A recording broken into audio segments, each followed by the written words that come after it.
지난 시간에 이어서 우리 사도행전 강의를 하도록 하겠습니다. 사도행전 지난 시간 1장에서 12장까지 우리가 살펴봤는데요. 혹시 지난 시간 했던 것들 다 기억하세요? 분명히 물론 그렇게 기억 못 하시겠죠. 그래서 제가 아주 짧은 시간에 지난 시간 거 잠깐만 리뷰를 해드리고 13장부터 강의를 시작하도록 하겠습니다. 지난 시간 처음에 우리가 살펴봤던 것은 성경 전체에서 사도행전의 위치를 한번 봤었죠. 하나님께서 창조하셨는데 그 창조한 자들에게 죄가 들어와 버린 거예요. 그 죄가 들어오니까 하나님께서 이 사람들 다 지옥 보내야 되는데 너무 마음이 아프신 거죠. 그래서 예수님을 이 땅에 보내서 이 자들에게 복음을 전하고 다시 하나님의 백성으로 불러야 되겠다라는 계획을 세우셨어요. 그래서 예수님을 보내시기 위해서 수천 년 동안 참으셨어요. 예수님이 올 때까지. 그게 구약이에요, 구약. 예수님이 와야지만 이 땅을 살아가는 인생들이 다시 한번 하나님 앞에 은혜를 얻고 천국에 갈 수 있으니까 구약 시대의 수천 년 시간을 주님께서 참으시면서 예수가 올 때까지 기다리셨단 말이에요.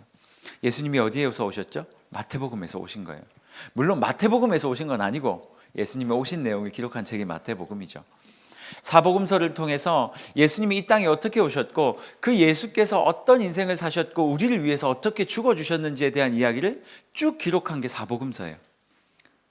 그리고 나서 사복음서의 마지막에 예수께서 부활하신 장면이 딱 등장을 한다라는 거죠. 예수님이 부활하신 다음에 이제 하나님께서의 이 소원은 뭐냐면 그 예수께서 십자가에 돌아가신 다음에 그 십자가에 돌아가신 예수 그리스도를 믿은 사람들이 다 구원을 받게 되니까 그 사람들에게 복음이 증거되어야 될 거 아니에요. 그 복음 증거를 위해서 예수님께서 뭘 하셨냐면 제자들을 불러 모으신 거예요. 십자가 때 다 도망갔던 제자들을 다시 불러 모으셔가지고 야, 내가 이제 하늘나라로 나는 먼저 승천을 할 거야. 먼저 올라갈 거야. 그러니 너희가 남아서 내가 십자가에서 너희를 위해 죽은 이 사건들을 사람들에게 전파하고 그 사람들이 하나님께로 돌아올 수 있도록 너희가 일해야 된다 라고 말씀하시면서 예수님께서 제자들을 훈련을 막 시키신 거예요. 그게 사도행전 1장이에요. 그러니까 사도행전이라는 책은 어떤 책이냐면 예수 그리스도로 말미암아 구원받아야 될 자들이 어떻게 구원을 받게 되는지, 좀 더 쉽게 말하면 그 십자가를 전하기 위해서 하나님께서 이 땅에 교회를 설립하셨는데 제자들을 통해서 교회가 세워지거든요. 그 교회가 진짜 복음을 전해가는 과정들을 하나님께서 설명해 주신 게 사도행전이라는 책이에요. 그러니까 사도행전 1장부터 28장까지 여러분들이 읽으실 때 어떤 관점으로 읽으셔야 되냐면 하나님의 복음이 어떻게 증거되는지, 하나님께서 우리에게 교회를 주신 이유가 뭔지, 복음 증거 때문에 교회를 주셨는데 그 교회를 통해서 복음이 어떻게 전파되고 있는지를 잘 보시면 돼요. 사도행전은요, 깔때기 같은 책이라고 했어요. 깔때기. 저희 청년들이 항상 깔때기 나눔이거든요. 그러니까 성경으로 시작을 해도 결론 마지막에는 어떻게 깔때기로 모이냐면 이성교제 깔때기로 모여요. 그래서 마태복음을 시작해도 이성교제로 모이고 로마서를 시작해도 이성교제로 모이고 아니면 어떤 만남이든지 생일잔치를 가도 이성교제로 모이고 이렇게 깔때기예요. 사도행전도 똑같아요. 어떤 사건이 있든지 그 사건의 뒤에는 뭘로 모인다고요? 복음 증거하는 걸로 모여요. 계속 사도행전은 이거예요. 누가 핍박을 했더라. 그래서 복음 증거했다. 교회가 막 부흥을 했다. 그래서 복음 증거했다. 어떤 일이 벌어지든 그 끝에는 항상 복음을 전하더라 라는 이야기로 끝나는 거예요. 지난 시간에 사도행전의 주제가 1장 8절이라고 이야기를 했고요. 예루살렘에서부터 시작된 그 복음 전파가 예루살렘과 사마리아와 땅끝까지 복음이 어떻게 증거되는지가 이렇게 계속 증거된다라고 이야기했습니다. 1장에서는 예수님께서 40일 동안 제자들을 가르치면서 뭐라고 말씀하셨냐면 성령을 기다려라. 왜냐하면 지금 니네들 생각은 여지껏 계속 이 땅에 있는 것만 보고 있으니까 성령께서 오시면 내가 지금까지 가르쳤던 것들이 어떤 의미인지 알게 될 거다. 성령께서 오시면 교회가 생길 거니까 그때까지 너희들 아무것도 하지 말고 기다려라. 2장에서 진짜 성령님이 오세요. 그리고 성령을 받은 베드로가 설교를 하니까 3,000명, 5,000명이 막 모이는 거예요. 그 3,000명, 5,000명이 모이면서 교회가 탄생된 거예요. 그 사람들이 교회로 모이기 시작했어요. 교회가 이제 막 힘있게 흥황하게 시작되는 거예요. 예루살렘 안에서의 이야기예요. 3장에 가니까 그 복음을 들은 베드로가, 성령을 받은 베드로가 성전에 가고 있으니까 짧게 빨리 지나가겠습니다. 미문 앞에 거지가 한 명 앉아 있는 거예요. 안진뱅이가. 돈 주세요. 그러니까 나 돈 줄 거 없고 예수의 이름으로 일어나라 했는데 이게 사건이 문제가 된 거예요. 이 안진뱅이가 벌떡 일어나고 나니까 사람들이 이 베드로에게 쏠리기 시작한 거예요. 그래서 점점 교회가 흥왕하게 되는 거예요. 유대인들이 두려웠어요. 교회가 자꾸 이렇게 흥왕하니 자기들이 점점 세력을 잃게 되는 거죠. 그래서 베드로를 투옥을 해요. 잡아 가둬요, 감옥에. 그러니까 또 교회가 기도를 하죠. 교회가 기도를 하니까 또 베드로가 풀려나요. 이런 식으로 교회가 점점 순풍을 단 배처럼 막 그렇게 흥황해 가기 시작을 한 거예요. 그런데 그렇게 교회가 부흥하다 보니까 문제가 생기기 시작해요. 여러분, 항상 이런 문제는 터져요. 교회가 막 부흥을 하다 보니까 어떤 문제가 터졌냐면 교회 안에서 내부의 문제가 하나 터지고 외부의 문제가 터졌는데, 내부의 문제는 뭐였냐면 아나니아와 삽비라 사건. 교회가 막 흥황하고 사람들이 자기의 재산을 교회에 막 갖다 내면서 하나님을 사랑하는 표현들을 하고 있는데 그것까지는 너무 좋았는데, 이 아나니아 삽비라 부부가 그걸 잘 보다 보니까 어떤 집에는 집을 바쳤대, 어떤 집에는 밭을 바쳤대, 막 이러다 보니까 그 사람들이 너무 있어 보이는 거죠. 사람들에게 칭찬받는 게 너무 부러운 거예요. 그러니 이 교회 안에서 나도 좀 칭찬받아 볼까? 라고 생각하고 집을 팔았는데, 밭을 팔았는데 바치려고 생각하니까 아까운 거예요. 하나님은 은혜를 주시면서 복음을 증거하라고 모아놓으셨는데 그들의 마음속에 이상한 탐심이 생긴 거예요. 교회가 점점 부패하는 신호가 딱 생긴 거예요. 그래서 우리가 생각하기엔 너무 지나치다고 생각될 정도로 그들을 치리를 합니다. 어떻게 치리했죠? 하나님이 죽여버렸어요. 너무 심한 거 아니야, 교회가? 심한 게 아니라 그들의 그 이야기가 퍼져나가기 시작하면 온 교회가 다 서로 인정받는 욕구에 목말라가지고 교회가 이상하게 될 것이 눈에 뻔히 보였기 때문이에요. 두 번째 교회에 문제가 생겼는데 뭐였냐면 불평등에 대한. 이제 교회가 모여 있는데 구제를 하는데 어떤 사람은 더 많이 구제를 받고 어떤 사람은 더 적게 구제를 받는다. 왜 불평등하냐? 우리도 똑같이 대우해달라. 처음에는 복음 증거를 위해서 모이게 된 교회가 점점 부흥하는 것 같더니 사람들이 그 안에 모이다 보니까 안에서 문제가 막 생기는 거예요. 교회가 점점 희마리가 없어져요. 뭐 때문일까요?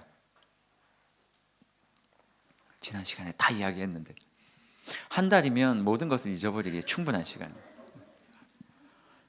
그 연인들도 한 달 있다가 만나면 어색해질 거니까요. 얼마나 어색하시겠어요? 왜요? 항상 그랬잖아요. 교회를 하나님께서 이 땅에 세우신 이유는 뭐 때문이라 그랬죠? 복음 증거. 복음 증거라는 것은 자꾸 나가서 예수의 이름을 전해야 되는데 예루살렘 안에서만 이렇게 모인 거예요. 예루살렘 교회라는 이름으로. 그러다 보니까 처음에는 나가서 복음 증거하던 사람들이 교회 안에서 자기들끼리 좋아하기 시작한 거예요. 너무 좋다. 김 집사님 너무 좋아요. 우리가 이렇게 나누는 게 너무 좋아요. 막 모이다 보니까 갑자기 나누는 게 좋은 줄 알았는데 이상하게 저 박 집사님은 꼭 모일 때 음식을 조금만 가져오는 것 같아요. 나는 많이 가져오는데. 저 조 집사님은 항상 이 모임 때마다 자기 자랑을 좀 하는 것 같아요. 조금 꼴보기 싫은 거예요. 그러니까 별 문제도 안 되던 것들이 자꾸 문제로 부각되기 시작하고 교회가 힘들어지기 시작한 거예요. 여러분 어떠세요? 교회가 복음 증거하는 거에 막 연약해지기 시작하니까 결국 그 안에서 문제가 생겨요. 예루살렘 교회 안에 그런 문제들이 생겨나고 그런 문제 때문에 교회가 흔들흔들하고 있으니까 그렇게 흔들흔들하고 있는 교회 가운데 외부의 핍박이 들어오기 시작하죠. 누가요? 사도 바울이 어떻게 했죠? 그때는 사도 바울 전이죠. 사울이라는 사람이 유대교에 미쳐있던 사울이 와서 뭐라고 이야기를 합니까? 내가 기독교를 잡아 죽이겠다 하고 교회를 막 핍박하기 시작하는 거예요. 왜 핍박했다 그랬죠?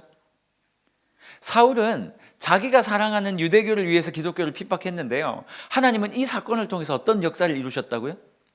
핍박을 하니까 어떻게 해요? 안 죽으려면 도망을 가야죠. 그러니까 예루살렘에 모여있던 성도들이 다 도망을 가기 시작한 거예요. 막 사마리아로 가고 막 어디로 가고 막 구브로로 가고 막 도망을 가기 시작해요. 심지어는 막 빌립 같은 경우에는 아무튼 먼 곳까지 막 도망을 가기 시작한 거예요. 그러다 보니까 그 사람들이 살려고 핍박을 피해서 도망을 갔지만 그들이 도망간 그곳에서 복음이 증거되기 시작했다는 거예요. 이 사도행전 1장에서 12장까지 이야기가 조금 머릿속에 들어오세요? 8장까지 이야기, 9장까지 이야기가. 복음을 위해서 모여진 공동체가 복음 증거하는 것에 힘을 쏟지 않고, 너무 좋았지만 처음에는 부흥하는 좋은 공동체였지만 너무 그 안에서 자기들끼리 놀고 즐기는 거에만 신경을 쓰다 보니까 처음에 하나님께서 보내주셨던 복음을 증거하는 그 역할에, 그 일에 소홀함이 생기기 시작했다. 그게 소홀하게 되니까 하나님께서 어떻게 하세요? 흔드시는 거예요. 왜요? 그게 본연의 목적이 아니니까. 지난 시간에 우리가 살펴본 것은 이렇게 사람들이 밖으로 막 쫓겨다니기 시작했는데, 사울이 사람들을 더 잡아 죽이려고 가던 다메섹 도상에서 오늘 눈이 이렇게 딱 멀어버린 거예요. 그리고 그곳에서 예수를 만납니다. 예수님을 만나는 게 9장의 사건이에요. 그래서 사울이 예수님을 만나고, 당신은 누구십니까? 그러니까 너를 네가 나를 이렇게 괴롭혔잖아, 막 이런 얘기를 예수님과 주고받던 사울이 눈이 안 보이니까 막 이렇게 더듬거리고 있는데, 하나님께서 아나니아라는 사람, 목사님, 아나니아 아까 죽었잖아요. 사도행전에는 아나니아가 3명이 나옵니다. 처음에 죽은 아나니아, 그리고 두 번째는 사도 바울, 사울의 눈을 뜨게 한 아나니아, 이방인 아나니아, 그리고 또 한 명의 아나니아는 누구예요? 대제사장 아나니아. 네가 왜 나의 이렇게 하니까, 난 네가 대제사장인지 몰랐다 이러면서 사울하고 얘기했던 그 아나니아. 이 아나니아는 두 번째 아나니아예요. 죽은 사람 아니에요. 부활한 거 아니에요. 이 아나니아가 와서 사울의 눈에 안수를 했고, 사울의 눈이 벗겨졌고, 사울은 그때부터 뭘 합니까? 복음을 증거하기 시작해요. 하나님은 9장에서 12장 사이까지, 지난 시간에 살펴본 그 사이에서 뭘 준비하시냐면, 안디옥 교회라는, 비시디아에 있는 안디옥 교회라는 한 이방 교회를 선택을 하세요. 그 교회를 선교의 거점으로 삼으세요. 그리고 그 교회를 통해서 사도 바울과 바나바가 파송을 딱 받는 거예요. 그래서 여러분들이 아는 1차 선교운동, 2차 선교운동, 3차 선교운동, 선교운동이 아니죠, 전도여행, 1, 2, 3차 전도여행을 사울과, 밖에서 이름 바뀐 바울과 바나바, 나중에 찢어지지만 그들이 막 이렇게 전도여행을 하다가 나중에 바울이 마지막으로 이렇게 한 게 이제 사도행전 끝이에요. 조금 머릿속에 이 구조가 들어오세요? 오늘 여러분과 살펴볼 것은 본격적으로 하나님의 복음이 예루살렘 교회를 통해서 예루살렘 안에만 있는 게 아니라 비시디아 안디옥 교회를 통해서 주변 민족들에게, 이방인들 가운데 복음이 막 흘러 들어가는 사건, 이 사건들에 대한 이야기가 나오는 게 오늘 여러분과 제가 살펴볼 13장 이후의 이야기입니다. 15분 만에 정리했어요. 저 잘한 것 같아요.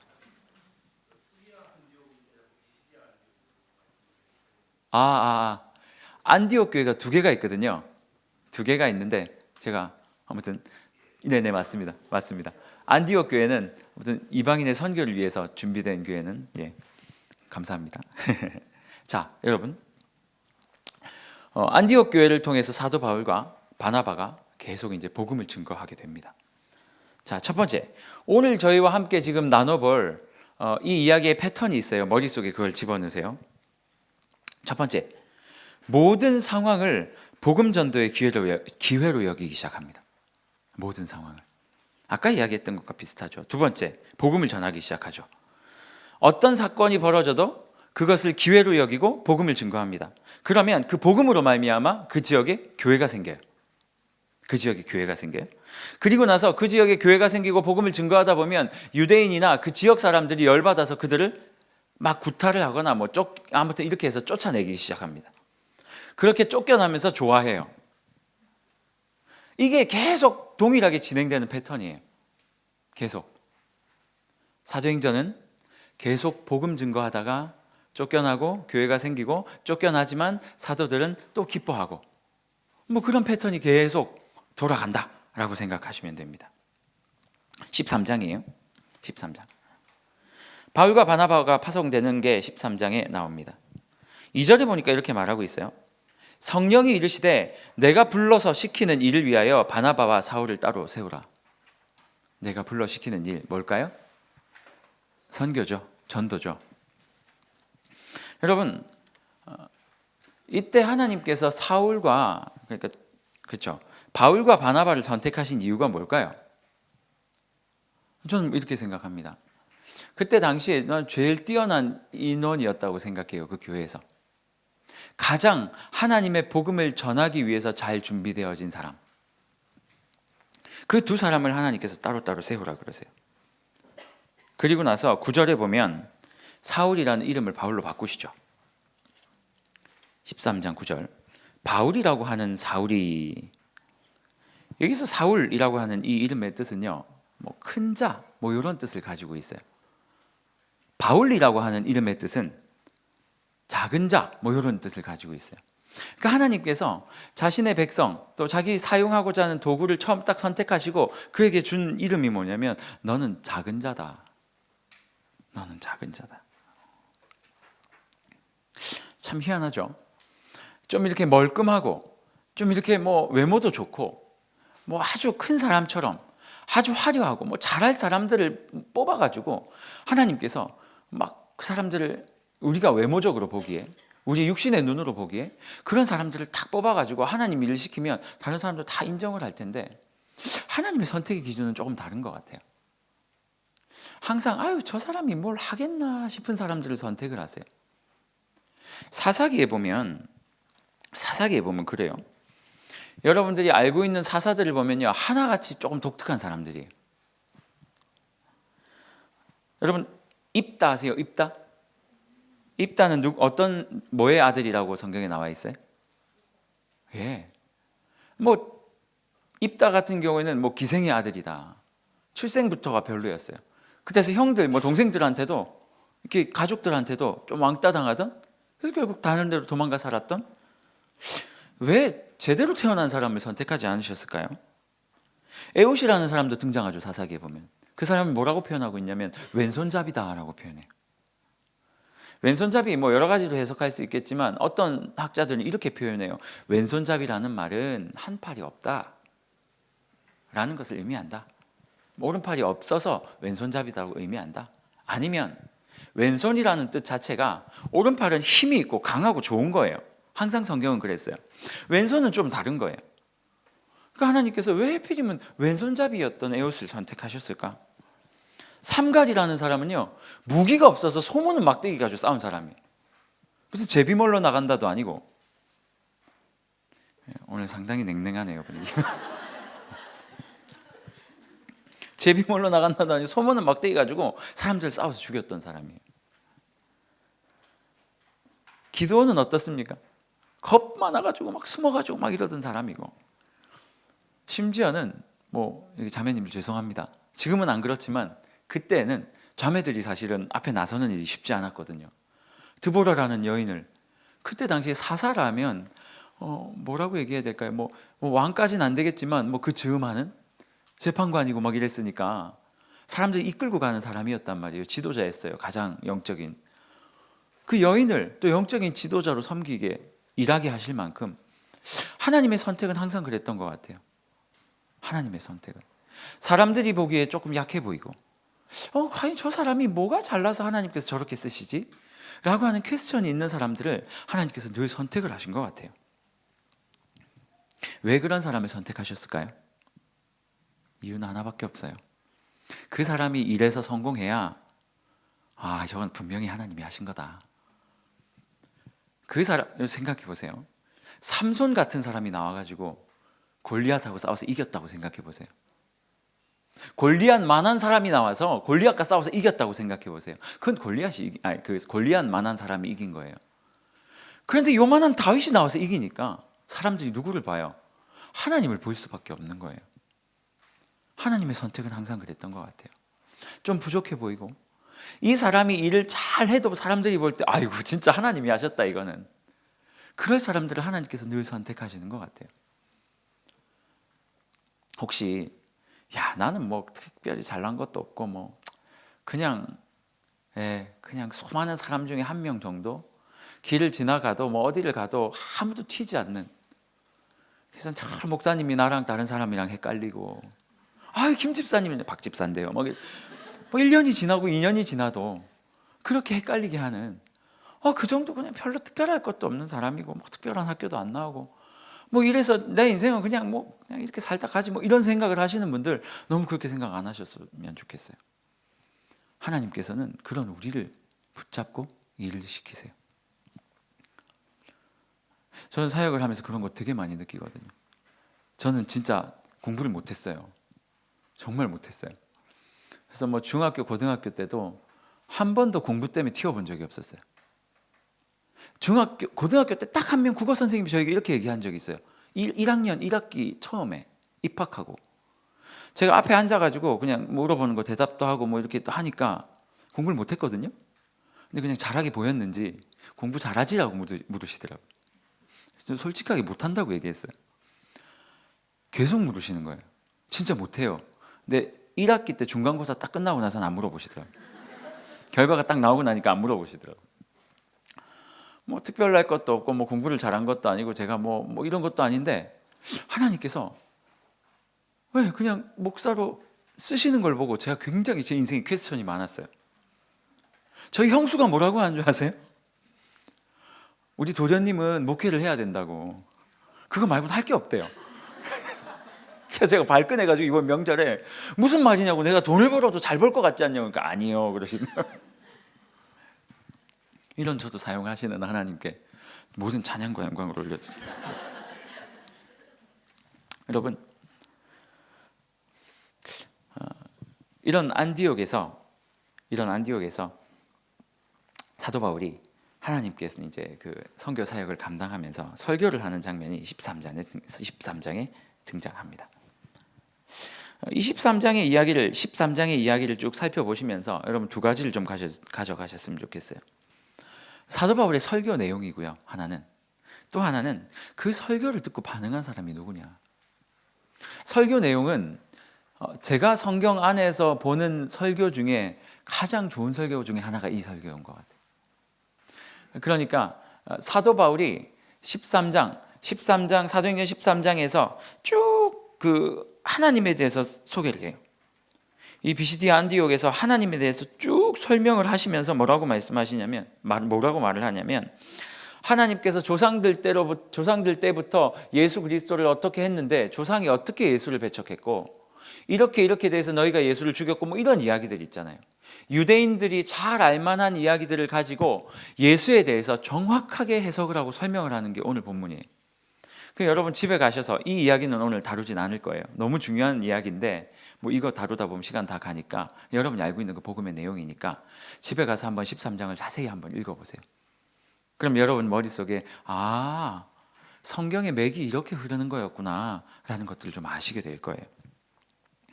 어쨌든 바울은 여기서 계속 그들에게 뭐 이방인, 뭐 유대인 할 거 없이 그들에게 복음을 전했습니다. 열심히 복음을 전했는데 문제가 생겼죠. 유대인들이 이 복음을 받아들이질 않는 거예요.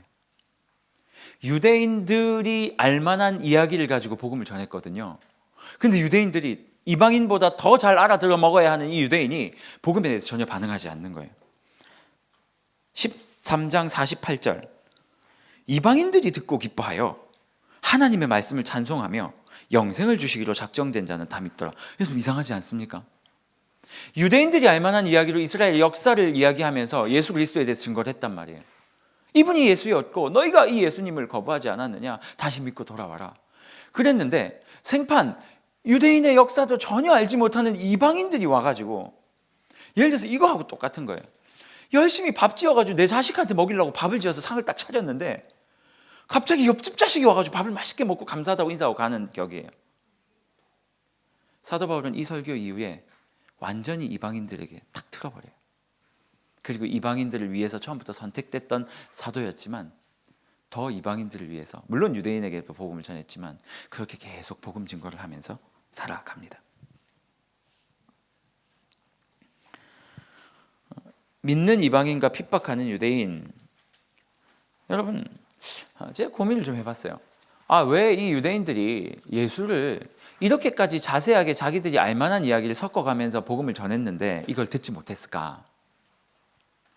저는 자기 생각 때문이었던 것 같아요. 이들이 살아왔던 그 인생의 경험 때문에 그래요.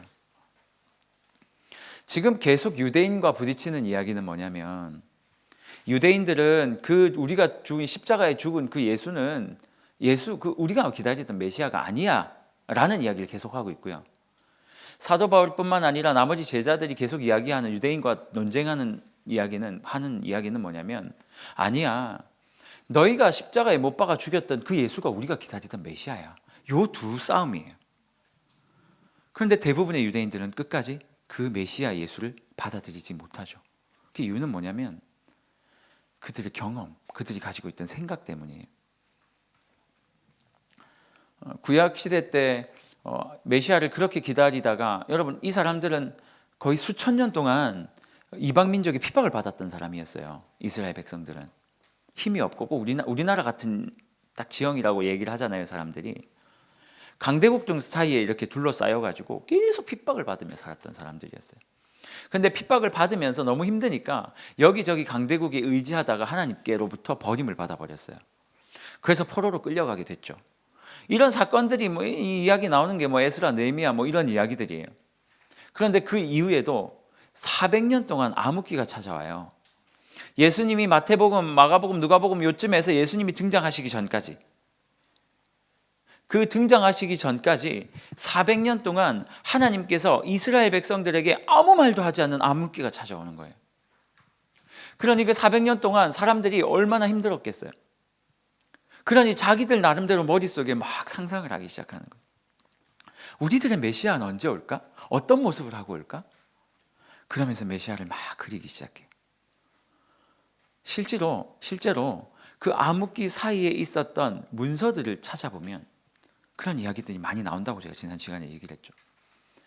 막 하늘로부터 막 날개 달린 사람이 내려와가지고 이스라엘 민족들을 막 구원하고 막 이방 민족들을 물리쳐서 이스라엘 1등 국가가 되게 하는 그런 메시아를 글로 막 그려놓은 거예요. 400년 동안 그런 문학들이 엄청 발전을 한 거예요. 그러니 400년이 지나간 이후에 있는 지금 예수님이 돌아가신 요 시기 정도에 살았던 유대인들의 머릿속에도 꽉 차 있는 거예요. 예수님은 엄청 강력하신 분이고, 그 강력하신 예수가 오면 이 비실비실한 이 이스라엘 다시 회복시키실 거다.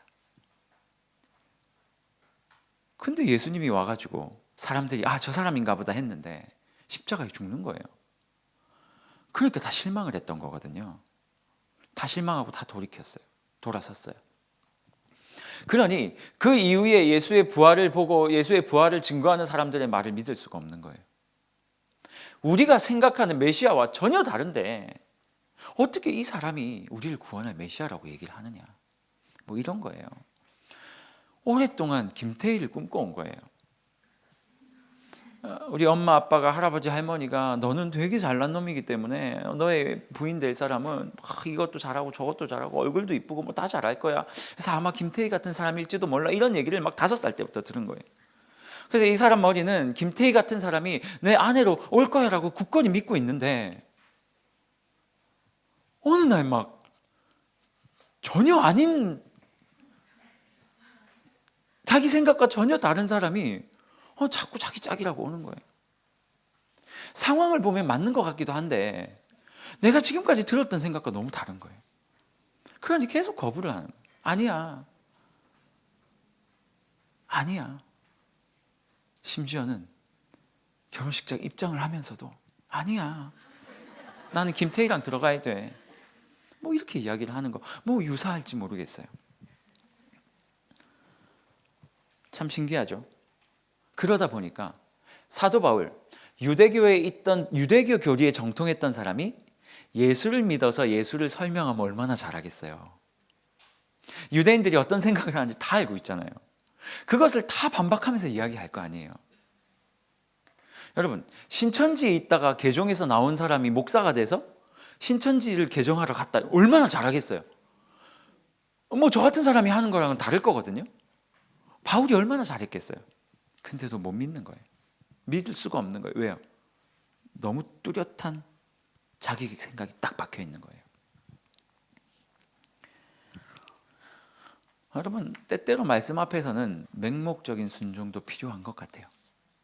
그 말씀을 여러분 오해하시면 안 돼요. 목사가 설교하는 거에 맹목적으로 순종하라 이 말 하는 거 아니에요.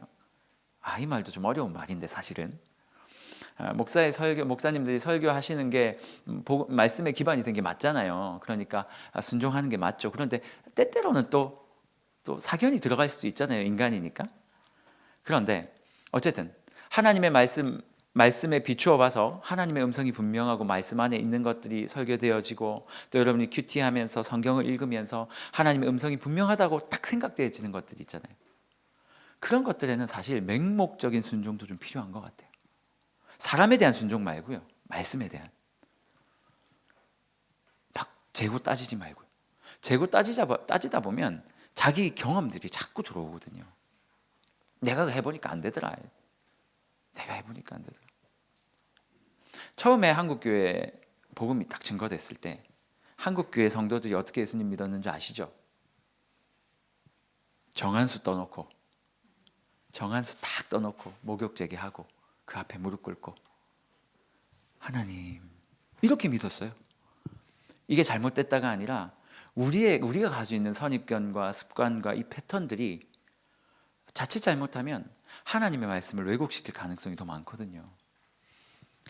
저 목사님의 말씀 중에 사람의 생각이, 의견이 얼마나 있을까를 고민하기보다 이미 여러분 머릿속에 있는 의견이 더 많거든요. 그러니 말씀 앞에서는 좀 맹목적으로 순종하는 모습도 필요한 것 같아요. 어쨌든 사도행전 13장을 통해서 바울이 복음을 전했고 자신의 생각들로, 그리고 자기가 경험했던 그 경험들로 그 복음을 받아들이지 못하더라. 그런데 참 웃긴 거는 이방인들은 다 받아들이더라. 유대인들은 사람들을 선동해서 사도 바울을 쫓아내자고 이야기를 하고, 이방인들은 그 바울의 말에 귀를 기울이고 복음에 반응하더라. 근데 참 재밌는 게 뭐냐면요, 13장 51절 52절에 보면 이런 이야기가 나와요. 두 사람이 그들을 향하여 발에 티끌을 떨어버리고 이고니온으로 가거늘 제자들은 기쁨과 성령이 충만하니라. 네, 맞습니다. 희한하죠? 여러분, 거절당했거든요. 복음을 전했는데 대부분의 유대인들은 믿지 않았고, 사람들을 선동하고 힘 있는 사람들을 선동해서 바울 일행을 쫓아내버렸단 말이에요. 그럼 솔직히 얼마나 기분 나쁠까요? 갑자기 제가 이렇게 막 강의를 하고 있는데 여러분들이 막 일어나가지고 저 사람을 쫓아내시오 막 그래요. 왜요? 막 그러고 나서 저를 끌어냈어요. 근데 제가 나가면서 할렐루야 막 이러면서 나갈 수 있을까요, 여러분? 그렇지 않단 말이에요. 얼마나 속상할까요? 그런데 이 바울 일행은요, 이렇게 말하고 있어요. 티끌을 떨어버리고 가면서 성경은 이렇게 말해요. 그 제자들이 기쁨과 성령이 충만하니라. 기쁨과 성령이 충만하대요. 제가 이걸 보고 좀 처음엔 이해를 잘 못했어요. 진짜일까? 진짜 기쁠까? 근데 진짜 기쁘대요. 여러분, 왜 기뻤을까요? 이들이 바라보고 있던 것은 그 사람들의 인정이 아니었어요. 그 인정이 아니었어요. 이들의 기쁨은 세상 것을 얻어냄으로 말미암아, 뭐 인정이나 어떤 물질적인 것이나 세상의 것들을 얻어내고 취하는 것을 통해서 기쁨을 누리는 사람이 아니었다는 거예요. 이들의 기쁨은 뭐냐면 하나님과 동행하여 그가 명령하신 것들을 수행하는 것 자체가 기쁜 사람이었어요. 이게 그리스도인이에요.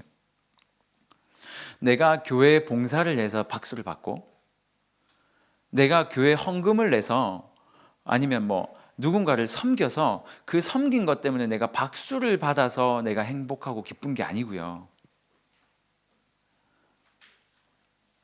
그저 하나님의 말씀대로 살아가는 것 자체가 기쁜 인생, 그게 그리스도인인 거예요. 그게 안 되면 마음이 너무 힘들어요. 그게 안 되면.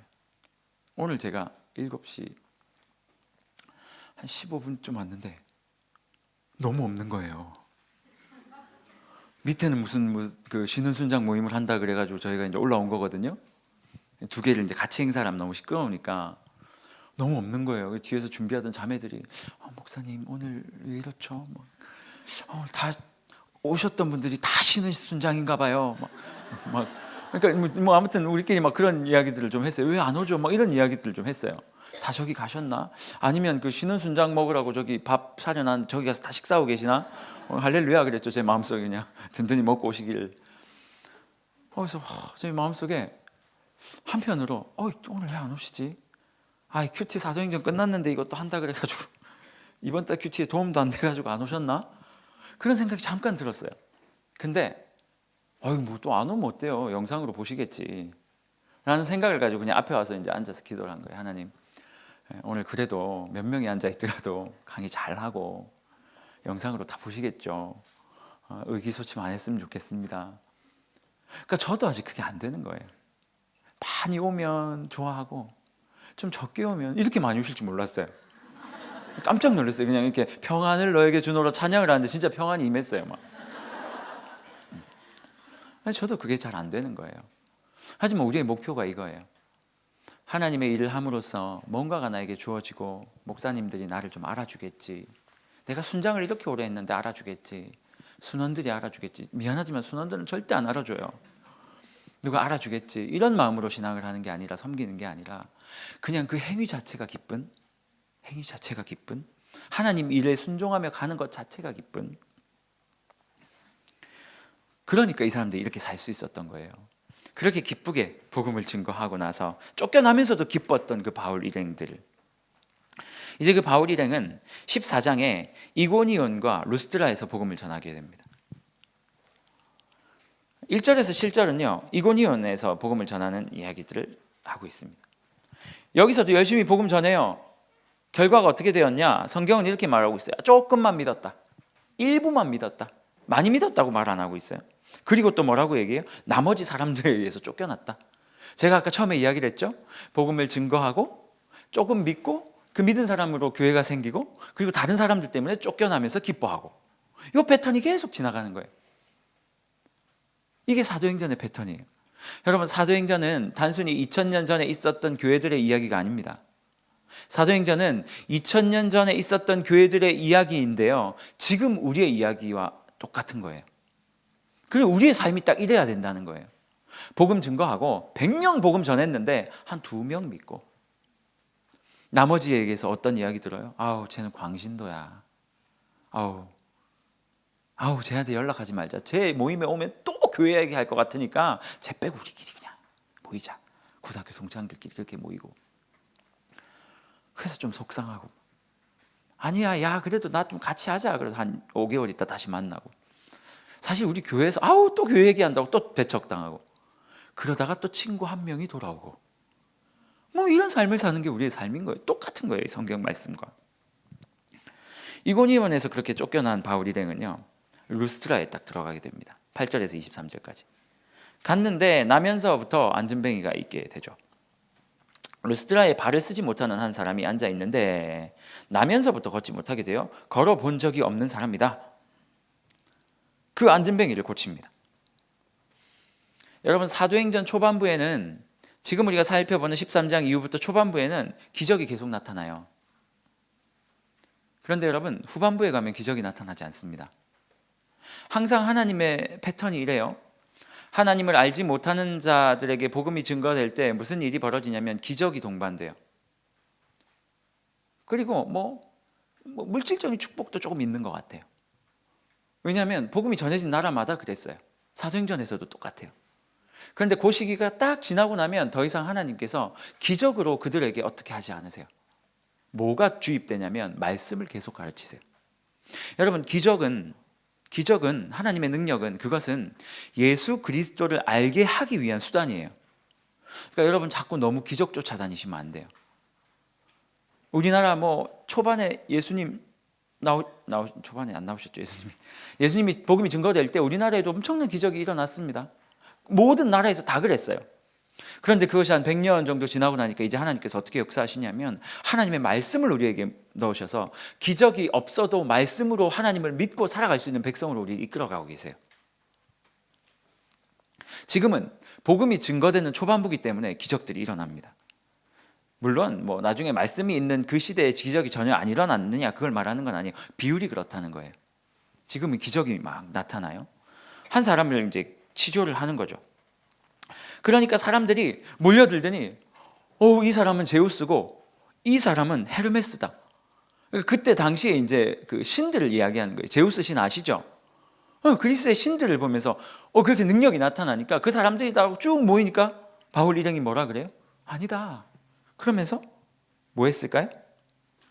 또 복음 전하고. 제가 얘기했잖아요. 깔때기라고. 때려도 복음 전하고, 안녕하세요 인사해도 복음 전하고, 뭐 어떻게 했어요 해도 복음 전하고, 늘 복음 전하는 사람. 또 복음을 전합니다. 그리고 또 어떻게 될까요? 복음 전하고 나면 어떻게 된다 그랬어요? 쫓겨나고. 복음 전하면 쫓겨나고.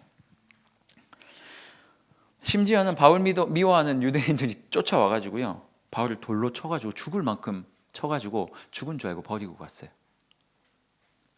바울 좀 불쌍하죠. 왜 그렇게 사는 거예요 도대체? 예수만 안 믿었으면 잘 살 수 있었는데, 진짜 총망받는 사람이었는데 괜히 예수 믿어가지고. 또 두들겨 말고, 제자들이 놀래가지고 바울 옆에 이렇게 둥그러니 서가지고 선생님 걱정하는 눈으로 쳐다보니까 바울이 다 얼굴 다 터져가지고 아이고 이러면서 또 일어나는 거예요. 차라리 그렇게 갔으면 천국에 바로 가면 좋을 텐데, 또 이 아픈 육신을 가지고 또 일어나서 또 두들겨 맞으러 가는 거예요.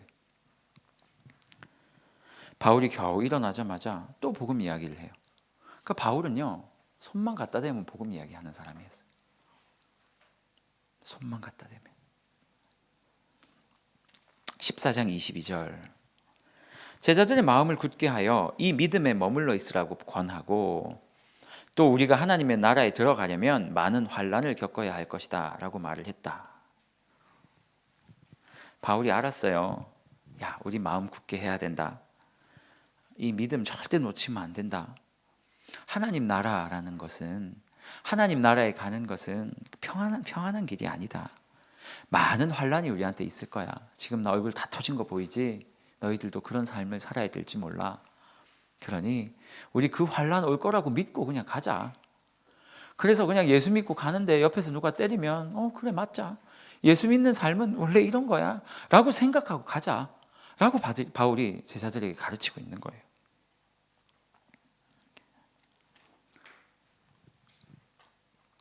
그리고 나서 24절에서 28절까지 사도 바울이 이제 안디옥 교회로 복귀하게 됩니다. 여러분, 이 안디옥 교회는요, 바울을 파송한 교회예요. 그러니까 사도 바울이 숨 쉴 수 있는 유일한 교회인 거예요. 친정 같다고 이야기할 수 있을까요? 때때로 저기 먼 선교지에 파송된 선교사님들이 자기를 파송한 모교에 가가지고 에너지를 얻고 충전을 얻고 기뻐하고 사역 보고를 하는 것처럼 사도 바울이 숨 쉴 수 있는 유일한 거처가 여기가 아니었을까 생각을 해요. 제가 예전에 사역을 잠시 쉬고 있을 때 모교에 갔었어요. 모교에 갔는데, 예전도 아니죠. 한 1년 조금 넘었죠. 제가 그 전 교회에서 분당 우리 교회로 넘어오는 사이에 한 달을 쉬었어요. 야, 이런 휴가는 없잖아요 사실. 갈 곳이 있는 한 달, 얼마나 귀한 한 달인 줄 아십니까 여러분? 그것도 너무 오고 싶었던 교회. 그 한 달 동안 너무 귀한 휴가를 얻었는데 그냥 애기만 봤어요. 나중에는 한 1, 2주 남았는데 교회를 너무 가고 싶은 거예요. 어쨌든 그 시기에 모교를 찾아갔어요. 제가 부산에 있는 부전교회라는 곳 출신인데, 그 부전교회라는 교회 출신인데 모교를 찾아갔는데 마음이 너무 좋은 거예요. 가면 솔직히 좀 어색해요. 친구들도 이제 있기는 한데 이제 다 예전처럼 막 청년회에서 모이고 이런 건 아니니까, 막 그때 잠시 섬겼던 우리 부장 집사님들이 다 장로님 되셨고 막 교회 중직자들이 다 되셨더라고요. 왔나 그러니까 예 집사님 왔습니다. 이렇게 얘기하시다 목사님이지 이러더니 목사님 왜 이러세요 막 이러고 너무 좋았어요. 사도 바울이 지금 그곳에 간 거예요. 여러분, 하나님은 반드시 우리가 쉴 만한 곳을 허락하시는 것 같아요. 그러니까 우리가 하나님 나라를 살아간다고 예수를 믿은 순간부터 평생 죽는 날까지 고난만 있다면 어떻게 살겠어요? 맨날 두들겨 맞기만 한다면 어떻게 살겠어요? 그런데 성경을 잠시 읽어보면요, 항상 고난이 따라오는데 그리스도인들의 삶에는 그 고난의 중간중간에 휴식처가 있어요. 철로역정이라는 책을 쭉 보면 거기 미궁이라는 곳이 나와요. 아름다운 궁이라는 곳인데, 그 철로역정의 이제 주인공이 크리스찬이라는 사람이 천국까지 가는 그 고통스러운 길을 막 걷다가 너무 힘드니까 하나님께서 그를 쉬게 하시기 위해서 미궁이라는 곳을 만들어 놓으셨어요. 거기는 순례자들이 이제 들어가서 쉬고 에너지를 충전하고 다시 전신갑주를 취해서 하나님께서 명령하신 그 길을 다시 가게 하는 곳이에요. 우리의 인생에도 그런 미궁과 같은 곳, 길들이 존재한단 말이에요. 여러분 기억나세요? 출애굽을 했던 그 광야의 이스라엘 백성들, 출애굽하자마자 먹을 것도 없고 너무 힘들고 너무 고통스러워가지고 하나님 물이 없어요라고 막 짜증내고 막 하나님께 막 이랬는데 결국 하나님께서 그들에게 준비해 주셨던 게 뭐였어요? 엘림이에요. 엘림. 물샘이 있고 충분한 종려나무가 있는 그곳에서 이스라엘 백성들을 쉬게 하셨어요. 여러분 사막에서 그늘이 있고 물이 있다는 것은 뭐 거기가 천국 아니겠습니까? 그렇게 그들을 쉬게 만드셨어요. 쉬게. 여러분 혹시 지금 고난 가운데 인생의 고난의 터널을 지나고 있는 분들이 있다면 전 하나님께서 여러분들을 반드시 쉬게 하실 줄 믿습니다. 반드시. 그러니 그 날을 좀 바라보시면서 조금 더 견디셨으면 좋겠어요. 예수 믿는 게 뭐 그런 거 아닙니까? 이상하게 목사 되겠다고 기도하고 신학을 시작하고 나니까 막 두들겨 맞기 시작한 거예요. 진짜 웃기게 신학교 가기 전 너무 감사한 게 뭐냐면 알겠어요. 저 신학교 갈게요. 주님. 이라고 딱 기도하고 신학교 시험 치기 전에 그때부터 막 두들겨 맞기 시작했어요. 막 집안이 기울고 막 어디서 문제가 생기고 자세하게는 얘기 못 하겠지만 그래서 신학교 입학하고 나서 저희 주변에 있는 그 전도사님들 중에서도 이제 형님들이 있잖아요. 제가 막 웃고 다니는 걸 보고 좀 미쳤다 그랬어요. 제가 드디어 미쳤다. 저 상황에서 어떻게 웃고 다닐 수 있냐고. 되게 그랬어요. 근데요. 그 중간중간에 하나님께서 저에게 엘림들을 주시는 걸 경험을 했어요. 막 앞날이 다 막혀 있는 것 같고 어떤 분이 막 너 목회 못하게 할 거라고 막 그런 분도 있었거든요. 근데 막 앞날이 다 막혀 있는 것 같고 그래서 유학을 가야 되겠다 했는데 공부를 못해서 못 가고 제가 잘못한 건 하나도 없었어요. 그냥 거짓말 하라 그래가지고 거짓말 못하겠다고 했는데 욕을 엄청 먹은 거예요. 너만 잘났냐 뭐 이런 식으로. 어쨌든 하나님께서 순간순간 제 인생에도 엘림을 허락해 주셨어요. 그러니까 뭐 목회 지금 한지 사실 얼마 되지 않았으면 10년 정도 된 것 같은데요. 그 사이사이에 많은 하나님의 엘림을 주셔서 막 힘들다가도 또 쉬게 하시고 힘들다가도 은혜를 주시고 그러면서 이렇게 인생이 그냥 지나가게 되더라고요. 여러분 너무 어려워하지 마시고 하나님이 주시는 그 엘림 그리고 그 안디옥 교회 우리들의 거처가 되는 그것을 좀 기대하시고 좀 믿는 좀 우리가 되면 좋겠어요.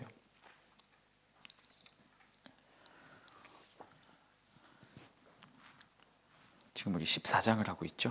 네. 15장 넘어가도록 하겠습니다. 15장에 이제 예루살렘 공의회가 나옵니다. 구원 논쟁이 벌어지는데 이제 두 파로 나뉘어진 거예요. 지금 예루살렘 교회 공의회에서 지금 하고 있는 이 구원 논쟁은 뭐냐면 바울과 또 나머지 유대인들인 기독교인들, 유대인들이었는데 기독교로 개종했던 사람들과 이게 한판 붙은 거예요. 이유는 뭐냐면 일부 유대인과 바리새인들 이 사람들은 뭐라고 얘기를 했냐면 유대인처럼 돼야 구원을 받을 수 있다라고 교회 안에서 이야기를 했고 바울과 바나바는 뭐라고 했냐면 아니다. 이방인도 하나님께서 그대로 받으신다. 이방인을 받는다는 게 아니라 그런 율법, 할례를 안 한 사람도 하나님께서 구원하신다. 이 문제 때문에 막 싸움이 생기게 된 거예요. 그래서 예루살렘 교회에서 어떻게 결정을 했냐면 이렇게 결정을 했어요. 자, 우상제물을 먹는 것, 그리고 음행하는 것, 목매어 죽은 것, 피 먹지 않는 것, 요것들은 유대인들을 위해서 너희들이 금해라. 그것들은 하지 마라. 그런데 이것 외에 나머지는 건드리지 마라. 이 상황을 이해하시겠어요? 이방인들에게, 유대인들에게는 이렇게 말하는 거예요. 내가 너희들을 위해서 이런 결정을 내렸다. 요 네 가지, 우상제물 먹는 것, 음행하는 것, 피 먹는 것, 그리고 목매어 죽은 거, 뭐 이런 것들 먹지 않는 거는 내가 온 교회에다가 공포를 하겠다는 거예요. 그럼 유대인들이 뭐라고 얘기했어요? 그렇지, 이건 하면 안 되지. 그렇지, 이건 하면 안 돼. 이방인들은 어떻게 얘기하겠어요? 그럼 나머지는요? 나머지는 다 안 해도 돼. 할례 안 해도 돼. 그래도 하나님께서 받으시는 거야. 이방인들 뭐라고 생각했겠어요? 그렇지, 하나님은 할례를 말 안 하셨지. 굉장히 지혜로운 결정이었어요. 당시 예루살렘 공의회가 이렇게 결정을 한 거예요. 유대인들을 배려하고 또 이방인들을 배려해서. 왜냐하면 지금 이야기하는 것들이 본질적인 이야기들이 아니었단 말이에요. 저는 이 본문을 보면서 그런 생각을 했어요. 공동체는 이래야 되는 건가 보다. 양쪽 극단의 사람들이 다 존재할 거 아니에요, 우리 안에. 그 안에서 본질적인 문제가 아니라면, 뭐 예수님은 하나님이 아니야 이런 얘기 말고, 십자가 외에도 우리 구원의 길이 있어 이런 이야기는 안 돼요. 이건 타협할 수 없는 이야기예요. 이런 이야기가 나오면 목숨 걸고 싸워야 돼요. 그런데 다른 거 있잖아요. 우리 피아노를 저쪽으로 바꿀까요? 뭐 이런 이야기. 현수막을 거는데 이렇게 길게 걸까요? 짧게 걸까요? 이런 이야기. 강대상을 원목으로 할까요? 이런 크리스탈로 할까요? 이런 이야기들은 충분히 배려하면서 결정할 수 있다는 거예요. 그래요. 그러면 이거는 길게 거는 걸로 하고 이거는 원목으로 바꿉시다. 아니면 뭐 반은 원목이고 뭐 반은 크리스탈. 여러분 공동체 안에서 혹시 이런 분쟁이 존재한다면 제발 엉뚱한 것 가지고 안 싸웠으면 좋겠어요. 배려해 주세요. 본질이 아니라면, 본질적인 것이 아니라면. 자, 이렇게 15장에서 이런 결정을 내린 뒤에 사도 바울은 또 선교 여행을 떠납니다. 선교 여행을 15장 36절부터 2차 전도 여행을 딱 떠나기 시작합니다. 이 목적은 뭐냐면, 2차 전도 여행의 목적은 뭐냐면 1차 전도 여행 때 세웠던 교회들을 둘러보기 위함이에요. 참 사도 바울은 참 지혜로운 것 같아요. 자기가 세웠던 교회를 둘러보기 위해서 전도 여행을 떠납니다. 여러분, 혹시 여러분이 전도했던 분들이 있다면 그냥 냅두지 마시고 한 번씩 좀 둘러보셨으면 좋겠어요. 이게 옆에서 한 번, 두 번 이렇게 복음을 또 체근하고 복음에 대해서 다시 좀 이렇게 땡겨오고 하는 이 손길이 너무 중요하거든요. 생각보다 공동체에도 이런 분들 많아요. 내가 공동체에 나왔다가 전혀 나오기 싫은 마음은 아닌데 상황이 좀 그래가지고 한 번, 두 번 빠지다 보니까 미안해서 못 나오는 사람들이 있어요. 내가 너무 바빴는데 카톡으로 막 집사님 이번 안 나올 거예요? 아니면 뭐 성도님 뭐 안 나올 거예요? 그래서 했는데 미처 답을 못 한 거예요. 그리고 망설이다가 1주일, 2주일이 지나갔어요. 그 다음에 연락하기도 좀 미안하고 애매하고 해가지고 소심한 분들 그럴 수 있거든요. 근데 그냥 아무 생각 없이 뭐 순장이든 친구든, 야, 너 왜 요즘에 안 나와? 같이 가자. 내가 너랑 같이 손잡고 갈게. 순장님이 너 되게 기다려 라고 말해주는 이 같이 가자라는 이 한마디 때문에 공동체를 다시 나오게 됐다는 사람들의 고백이 의외로 많아요. 우리 안에는 소심한 사람들이 의외로 많아요. 큐티 강좌도 갈까 말까 하는 사람들이 의외로 많을지도 몰라요. 여러분들이 한번 복음 증거를 했던 분들, 또 챙겨야 되는 분들이 있다면 좀 지속적으로 한 번씩 좀 챙기는 그런 지혜도 있으면 참 좋겠습니다. 자, 우리 16장. 이제 드디어 사도 바울은 유럽 쪽으로 하나님의 복음을 이제 증거하게 됩니다. 할례를 받는 디모데, 사도 바울이 방금 15장에서 할례 안 해도 된다고 얘기를 했잖아요. 그런데 3절에 보면 할례를 행하라 라고 이야기를 했어요, 디모데에게. 그리고 4절에 보면 또 규례를 지키게 시키는 거예요. 왜 사도 바울이 금방 안 해도 된다고 싸웠거든요. 하지 말자는 입장이었거든요, 바울은. 그 규례 안 지켜도 된다, 할례 하지 말자는 입장이었는데 디모데를 만나더니 너 할례해라 그렇게 얘기를 해요. 사도 바울의 좀 가르침이 좀 이상하지 않습니까? 왜 A라고 했으면 계속 A가 가야지 왜 B라고 또 이야기를 번복하죠? 그 이유는 3절에 나와요. 3절에 보면 이렇게 말하고 있어요. 그 지역에 있는 유대인으로 말미암아. 이유는 두 가지예요. 유대인에게 복음을 전하기 위해서 할례를 하라고 한 거예요. 그러니까 할례는 해도 되고 안 해도 되는 거예요. 구원과 전혀 상관없는 거예요. 하지만 유대인에게 다가가기 위해서는 할례를 하는 게 좋은 거예요. 이 말 이해가 되세요? 그래서 청소년에게 다가가려면 목사님들이 머리를 노란색으로 물들이는 거예요. 물 들여도 되고 안 들여도 되는데 그들과 친숙해지기 위해서 막 찢어진 청바지 일부러 입고 막 청소년들 사역. 저도 옛날에 청소년 사역할 때 머리에 염색은 안 했는데 귀를 좀 뚫어볼까 생각을 했는데 주변에서 말리더라고요. 넌 안 어울린다. 청소년들하고 뭐 가까워지고 뭐가 문제가 아니고 그 어울리는 사람이 해야 된다. 그래서 귀를 전 뚫지 않고 머리 염색도 안 했지만 어쨌든 그들과 어떻게든 하려고 해서 제가 이제 개발한 게 뭐냐면 그게 말도 안 되는 개그예요. 그래서 애들하고 말장난하고 툭툭 던지면서 이야기하고 막 이런 것들을 막 했어요. 사도 바울이 지금 그것을 위해서 규례를 지키고 뭐 할례를 해라 뭐 이런 이야기들을 지금 디모데에게 요구를 하고 있는 거고요. 두 번째는 디모데가 어머니는 유대인이었는데 아버지가 헬라인이었거든요. 그러니까 유대인들에게 다가가려면 어쩔 수 없는 거였어요. 나는 진짜 유대계 사람이다. 나도 유대인이라는 것을 그들에게 어필하고 다가가려면 그럴 수밖에 없었어요. 왜냐하면 유대인들은 이방인들과 만나지도 않잖아요. 밥 먹는 것도 싫어한단 말이에요. 그러니까 비본질적인 것이기 때문에 사도 바울은 자기가 금방 했던 이야기를 번복할지언정 그들에게 복음을 전하기 위해서 규례를 지키고 할례를 시켰던 거예요. 여러분 어떻습니까? 사도 바울이 어떻게 보면 좀 자존심 문제일 수도 있잖아요. 금방 내가 말을 했던 거 번복해야 되는데. 하지만 사도 바울은 뭐 그런 거는 생각도 안 했어요. 내가 조금 이상한 사람으로 보이고 내가 좀 연약해 보일지라도 하나님의 복음이 증거된다면 난 어떤 것이든 감당하겠다. 이것을 조금 어려운 말로 하면 상황화라고 이야기를 해요. 선교지에 가면 선교사님들이 그렇게 많이 하거든요. 그 지역에 있는 상황들을 충분히 고려해서 이 기독교를 거기다 녹여 넣어요. 그렇다고 해서 본질적인 거를 섞으면 안 되니까 그런 것들은 빼고 나머지 그들의 문화를 어느 정도 이해를 하는 수준에서 그들과 이렇게 같이 맞춰가는 거예요. 여러분, 복음과 교회를 위해서 내가 가지고 있는 생각과 내가 가지고 있는 어떤 것들을 좀 내려놓고 그들에게 맞추는 것은 굉장히 중요한 이야기예요. 자존심이 좀 상할 수도 있겠죠. 하지만 그 자존심의 문제가 아니라 이거는 복음을 위해서 더 신경 쓴다면 그 충분히 필요한 이야기거든요.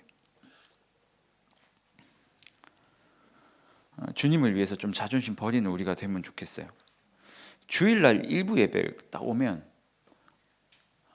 되게 감동받을 때가 많아요. 5시 반에 오신다나 그럴 거예요. 일부 예배 5시 반에 오셔가지고 의자 한 1000개 정도 된다고 얘기를 들었거든요. 1000개 정도 될 거예요. 그걸 매주 깔아요. 뭐 이렇게 20살짜리들이 까는 게 아니고요. 이렇게 중년 우리 집사님들이 그 아침부터 나와서 그걸 깔고 계세요. 처음에 제가 부임을 해서는 이게 뭔가 했어요. 이분들이 무슨 지금 새벽기도 나올 시간에 와가지고 의자를 깔고 있어요. 아침부터. 그리고 뭐 오뎅 이렇게 탕 드시고 막 라면 삶아 드시고 막 그러신대요. 그거 보고 제가 깜짝 놀랐어요. 그 정도 연세가 되면 사회에서도 어느 정도 인정을 받을 거 아니에요. 집에 가도 이제 자녀들에게 어느 정도 이제 아빠의 그 이제 아빠로서 인정을 받을 거고 뭐 그런 분들도 많을 거란 말이에요. 그런데 자기가 앉는 의자도 아니에요. 본인이 뭐 하나만 앉지 뭐 100개씩 안 앉잖아요. 의자에 막 와가지고 주일날 막 예배 좋다 그러고 여기 앉았다가 저기 앉았다가 막 돌아다니고 그렇게 안 하거든요. 막 누웠다가 막 이렇게 안 한단 말이에요. 그런데 그분들은 뭐 연세도 지긋이 있으시고 충분히 대접받는 나이에 처해 있지만 다른 사람들을 섬기기 위해서 아침 일찍부터 매주 나와가지고 그 봉사를 하시는 거예요. 너무 감동스러웠어요. 예수를 믿는다는 거, 교회를 섬기고 복음을 증거한다는 거 자존심 가지고는 되는 일은 아닌 것 같아요. 이렇게 사람들이 사도 바울이 행위를 하고 또 이렇게 사람들이 자존심 버리고 이렇게 섬기다 보니까 5절에 보니까 이렇게 말하고 있어요. 이에 여러 교회가 믿음이 굳건해지고 수가 날마다 늘어가더라. 지난 시간에도 얘기했지만 여러분, 교회는 항상 부흥하는 곳이에요. 자꾸 사람들이 교회 부흥에 자꾸 집중하지 마라, 인원수 가지고 얘기하지 말라라는 이 이야기를 잘못 해석을 해서 그럼 교회는 사람이 많아지면 안 되는 것인가? 아니에요, 여러분. 교회는 성경을 보면 날마다 사람이 많아졌어요. 그런데 지금 오늘날의 문제는 뭐냐면 복음을 전해서 자연스럽게 하나님의 은혜로 들어오는 게 아니고 막 인위적으로 막 그거 누리려고 막 엉뚱한 거 갖다 집어넣어놓고 막 무조건 복 받아라 얘기만 하면 사람들이 좋아하니까 그렇게 해서 늘리려는 게 잘못됐다는 이야기지. 교회는요, 하나님이 역사하시는 것은요 항상 하나님의 은혜로 부응하고 막 그렇게 감격하고 뭐 그런 것이 공동체예요. 사도 바울이 자기 자존심도 죽이고 그들을 위해서 자기 것들을 다 내려놓고 그들을 맞춰서 복음을 증거하고 있으니까, 늘 두들겨 맞으면서도 기쁘게 복음 증거를 하고 다니니까 그가 갔던 교회마다 부흥하고 막 숫자가 늘어나더라 라고 이야기를 하고 있는 거예요. 6절에서 10절까지는 16장 6절에서 10절까지는 이제 하나님께서 사도 바울이 처음에 전도 여행을 갈 때 어떤 마음으로 갔다 그랬죠? 자기가 갔던 교회들 돌아보러 간 거예요. 그래서 이제 계속 그렇게 가려고 했는데 6절 한번 봅시다. 16장 6절입니다. 6절에 보니까 갑자기 하나님께서 성령이 아시아에서 말씀을 전하지 못하게 하시거늘, 다시 아시아로 가려고, 자기가 개척했던 교회로 가려고 하니까 이젠 아예 대놓고 예수의 영이 허락지를 않았대요. 이 사건을 계기로 유럽으로 복음이 전파되기 시작합니다. 밤에 환상이 보이는데 마게도냐 사람이 와서 뭐라고 말하냐면 9절이에요. 우리를 도우라, 우리를 도우라. 아니, 내 계획은 분명 아시아로 가는 거였어요.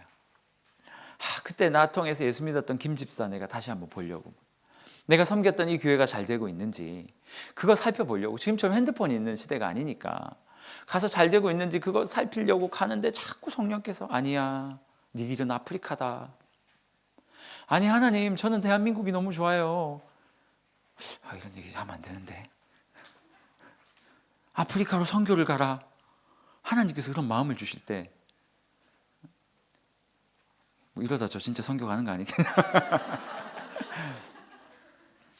사도 바울은 자기가 명확하게 세운 계획이 있었지만 성령께서 말씀하시는 그 말씀 앞에서 자기의 계획을 틀었어요. 자, 그럼 질문합니다. 사도 바울 이거 계획 튼 거 잘 된 거예요? 어떻게 지금 내 귀에 들리는 게 하나님의 음성인지, 아니면 뭐 가야 되는 진짜 하나님의 음성인지, 아니면 내 생각인지 어떻게 구분할 수 있어요, 여러분? 제가 왜 이런 질문을 던졌을까요? 왜냐면요, 명확하잖아요. 하나님께서 내 마음에 마음을 주시고 감동을 주시고 움직이게 하시는 그것이 세상의 욕심을 따라가는 것도 아니고 죄도 아니고 하나님의 복음이 더 흥왕하게 되기 위하여서 나에게 마음을 주시는 거니까 그건 당연히 하나님의 음성이겠죠. 당연히 하나님은, 예를 들어 이런 건 음성이 아니죠. 그래, 이제 전도 그만하고 돈 벌 때가 됐다. 돈이나 벌고 먹고 살아라. 갑자기 막 이렇게 타고 가는데 하나님 음성을 주셔서 이제는 BMW 바꿀 때가 됐지 않았니? 이런 거는 여러분의 음성이에요. 왜냐하면 그걸 산다고 복음의 증거, 뭐 더 증거가 되진 않거든요. 그럼 목사님 그거 타면 안 됩니까? 그런 얘기를 하는 게 아니에요. 그거는 그냥 여러분을 위해서 그냥 하는 거니까 제발 성령의 음성이라고 집에 가서 이제 아내님에게 오늘 내가 운전을 하는데 성령께서 내 마음속에 BM 바꾸려고 음성을 주셨어. 이러면 이제 혼나는 거죠. 자, 어쨌든 하나님께서 사도 바울에게 급진적으로 갑자기 계획에도 없던 일들을 시키셔가지고 유럽으로 복음이 전파되는 위대한 일들이 딱 시작된 거예요. 이제 복음을 전하여 이제 올라간 거예요. 올라가가지고 유럽에서 복음을 전하면서 뭐 별의별 일이 많았어요. 막 귀신 들린 여종을 치유하기도 하고요. 뭐 이런저런 일들이 막 많았단 말이에요. 그리고 17장 넘어갈게요. 16장에서 그렇게 하나님께서 주신 16절부터 막 점치는 귀신 여종을 자기가 치유되게 나니까 이제 사람들이 열받는 거예요. 왜냐하면 그 여종이 자기의 돈벌이였거든요. 이제는 귀신을 쫓아내버렸으니까 돈벌이 할 방법이 없어요. 그래가지고 우리의 생업을 어지럽힌 이 사람들을 뭐 쫓아내라, 막 죽이자, 막 이래가지고 난리가 나고 별의별 일들이 다 있었어요. 그래, 감옥에 뭐 잡혔고 뭐 간수가 지진이 나가지고 나하고 도망가고 막 이런 사건들이 벌어지고, 여러분이 잘 아는 사건 있잖아요. 간수가 어떻게 하지, 나 이제 죽었다. 그러니까 사도 바울이 뒤에 딱 있다가 네, 여기 있습니다. 갑자기 선생이여 내가 어떻게 해야 구원을 받을 수 있습니까? 예수를 믿어라. 너무 웃기지 않아요, 여러분? 귀신을 쫓아냈고 그것 때문에 감옥에 갇혔는데 지진이 나서 나갔는데 간수가 울고 있어서 위로하러 갔더니 간수가 어떻게 해서 갑자기 그 사람 입에서 구원을 받으리까 얘기를 하니까 사도 바울이 복음을 준 거예요. 제가 말했잖아요. 깔때기라고. 사도 바울의 삶은 계속 깔때기였어요. 병 고쳐도 복음 전하고 뭐 해도 복음 전하고 맞으면서도 복음 전하고 막 하면서도 복음 전하고 계속 복음 전하는 삶이었어요. 나중에 로마로 압송될 때요. 감옥 안에서도 막 간수들에게도 복음 전하고 뭐 이런 일들이 벌어집니다. 어쨌든 그렇게 복음을 전하면서 34절 그렇게 했던 간수의 집안 전체가 다 같이 예수님을 믿는 놀라운 역사가 일어나더라. 여러분, 하나님께서 청년들 중에서도 그런 사람이 많은데 집안 대대로 예수 안 믿는 집안 중에 한 사람이 예수를 딱 믿게 돼요. 그러면 생각해 보세요. 그 사람에게 하나님께서 주신 메시지 1번 메시지가 뭘까요? 누구에게 복음을 전하라고 말씀하시는 걸까요? 가족들이에요. 가족에게 전하는 게 제일 어렵거든요. 그래서 저는 사실은 와서 그런 고민을 토로하면 본인도 이렇게 복음을 전해야 되겠지만 주변에 좋은 사람들 자꾸 붙여주라고, 엄마하고 권사님하고 이렇게 만날 수 있게 해주고 교회도 데리고 와서 일단은 친목을 좀 쌓게 하고.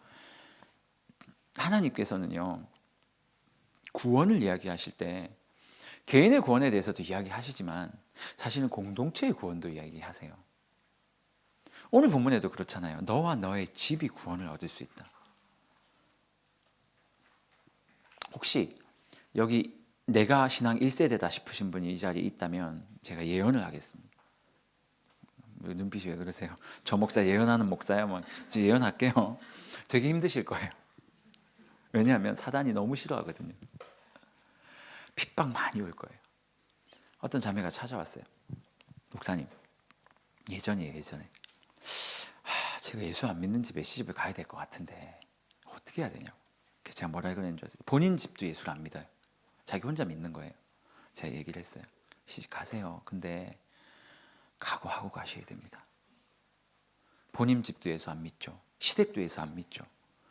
그러면 자매님의 가지고 있는 가치관은 거의 집안에서 왕따가 될 가능성이 많습니다. 그럴 수밖에 없잖아요. 자꾸 이상한 종교단체에 가서 11조를 낸다. 그럼 예수 안 믿는 사람들은 이상한 거거든요. 그거는 제가 예수를 안 믿어도 그럴 것 같아요. 며느리가 들어왔는데 자꾸 헌금을 낸다고 돈을 내고 빨간 날마다 교회를 가요. 그리고 일주일에 한 번씩 밤에 없어져요. 무슨 뭐 다락방을 한다나? 다락방에 왜 올라가요? 요즘 아파트 다락방 없잖아요. 이 며느리가 이상한 거예요. 가족 행사를 와도 막 그러고 힘들 거다. 하지만 하나님께서 예수 믿지 않는 가정 가운데 은혜로 나를 예수 믿게 하셨다면 그 자매, 그 형제에게 주어진 사명은 뭐냐면 그 가정을 위해서 기도하라는 거예요. 여러분, 예수 잘 안 믿는다고 우리 엄마 아빠가, 자매가, 형제가 제발 포기하시면 안 돼요. 여러분에게 주어진 하나님의 숙제예요. 숙제. 17장에 가면 이제 바울이 또 복음 이제 전해요. 17장에는요 총 3개의 도시에 복음 전하는 사건이 벌어집니다. 나타납니다. 첫 번째는 데살로니가, 두 번째는 베레아, 세 번째는 아덴. 그런데 참 재밌게도요 이 세 도시가 너무 다른 색깔의 도시고 너무 다른 복음에 대한 반응이 나타난다는 거예요. 첫 번째 데살로니가. 이 교회는 어떤 교회냐면 전도자를 핍박했던 교회예요. 이 데살로니가라는 이 지역이 어떤 지역이냐면요. AD 44년경에 그 글라우디오 황제라는 사람이 그 데살로니가 지역을 로마 직속 도시로 만들어요. 그러니까 황제 총애를 얻는 도시예요. 그러니까 이 도시는요 정치, 경제적인 엄청난 혜택을 가지고 있었던 도시였어요. 그러니까 데살로니가는 엄청 잘 사는 도시인 거예요. 이 도시가 6년 정도, 약 6년 정도 그런 혜택을 받으면서 엄청 행복한 나날을 보내고 있었는데 바울이 와서 복음을 전한 거예요. 여러분들 알다시피 로마인들에게 예수교는요, 이 기독교는요 최악의 종교였어요. 왜냐하면 로마만이 우리의 황제이시고 우리의 주시다. 그가 우리의 주다. 로마에 있는 그 황제 뭐라고 불렀죠? 아무튼 뭐라고요? 네, 가이사. 아무튼 로마의 황제만 우리의 주다라고 계속 고백을 했는데 기독교인들은 뭐라고 얘기를 해요? 아니다. 우리 주 예수가 우리의 주다. 하나님이 우리의 주시다. 너무 싫어했어요. 너무 싫어했어요. 그런데 지금 바울이라는 사람을 통해서 점점 로마가 싫어하는 종교가 확산되고 있는 거예요. 이 종교가 확 확산되면 어떻게 될까요? 찍히는 도시가 되겠죠.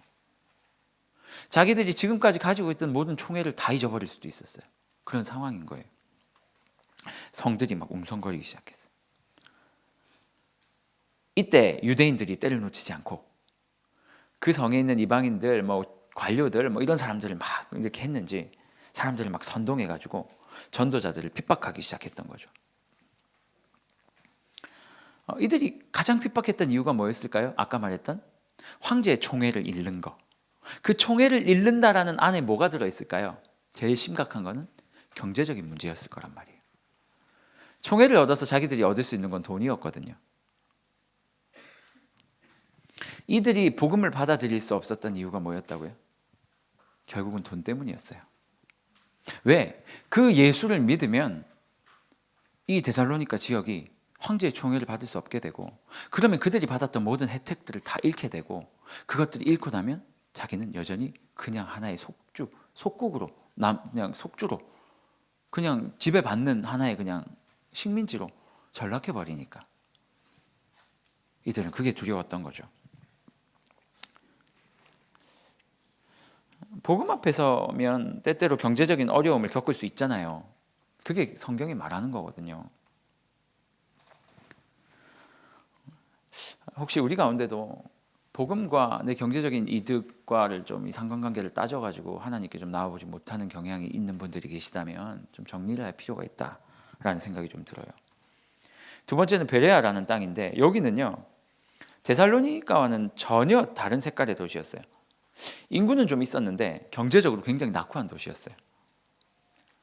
그러니까 데살로니가에 비해서 예수를 받아들였을 때 잃는 것이 훨씬 적은, 그러니까 이 사람들이 예수를 막 받아들여 버렸어요. 심지어는요 성경은 이렇게 말해요. 베레아 사람들은 데살로니가에 있는 사람보다 더 너그러워서, 더 호의적이라서 하나님의 말씀을 날마다 묵상하면서 더 이런 이야기가 성경에서 할 정도로, 이런 이야기를 할 정도로 그들은 그 복음을 쪽 빨아들인 거예요. 왜요? 잃을 게 없거든요. 그러니까 항상 어렵고 힘들고 낙심해 있는 영혼에게 예수님이 딱 찾아갔을 때 더 많이 받아들이잖아요. 막 창창하게 잘 나가고 막 돈 많이 벌고 막 아까 말했던 이런 거 타고 다니고 이런 사람들은 예수를 믿으라 그러면 시간이 없어요. 예수 믿을 시간이 돈 벌어야 되는데. 그리고 그건 믿어서 뭐해요? 지금 충분한데. 그런 사람들이 좀 힘들어지면, 사업이 좀 힘들어지고 육신에 문제가 생기고 적신호가 생기고, 그러면 어디로 가요? 야, 네가 전에 얘기했던 그거 뭐야? 나 지금 너무 힘든데 좀 얘기 좀 해줘 봐봐. 그러면서 예수를 믿게 되는 거예요. 그렇게 돌아오신 분들 혹시 이 안에는 없습니까? 많아요. 지금 이 두 도시가 극명하게 나뉘는데 이 경제적인 차이가, 예수를 통해 잃을 게 많은 사람들은 예수 앞에 나오기가 힘들고, 잃을 게 없는 사람들은 도리어 나오기 쉽고. 여러분, 우리가 가지고 있는 거 남들보다 좀 적다고 너무 상심하지 마세요. 그래서 우리가 지금 이렇게 살 수 있을지 몰라요. 없으니까 지금 예수 앞에 있는 거예요. 세 번째 도시는요 아덴이라는 도시인데, 이 도시는 여러분이 잘 아는 아테네예요. 아테네. 그러니까 학문적으로 굉장히 뛰어난 도시였어요. 질문합니다. 이 도시는 복음을 받아들였을까요? 받아들이지 않았을까요?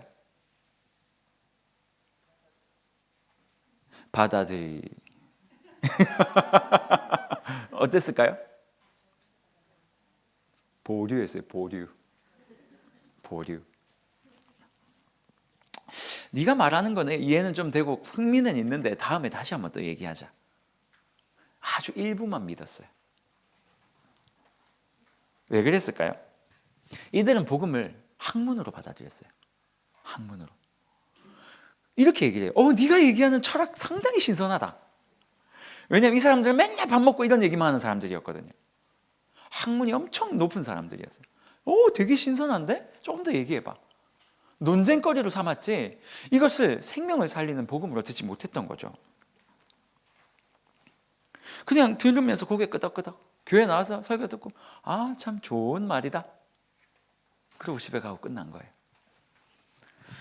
여러분, 이 본문에는 세 부류의 도시가 나와요. 경제적으로 부유한 사람에게도 지식적으로도 풍만한 사람에게도 복음을 다 전했지만 다 거부당했어요. 결국 복음을 받아들인 사람은 똑똑하지도 않고 부자도 아닌 사람들이었어요. 저는 이 본문을 쭉 보면서 이런 생각을 좀 해봤어요. 우리는 좀 어떨까? 우리는 그 사람들은 복음을 안 받았다 해서 끝났지만 우리는 복음을 받았지만 여전히 우리의 삶에 이 문제들이 계속 지금 와 부딪히고 있거든요.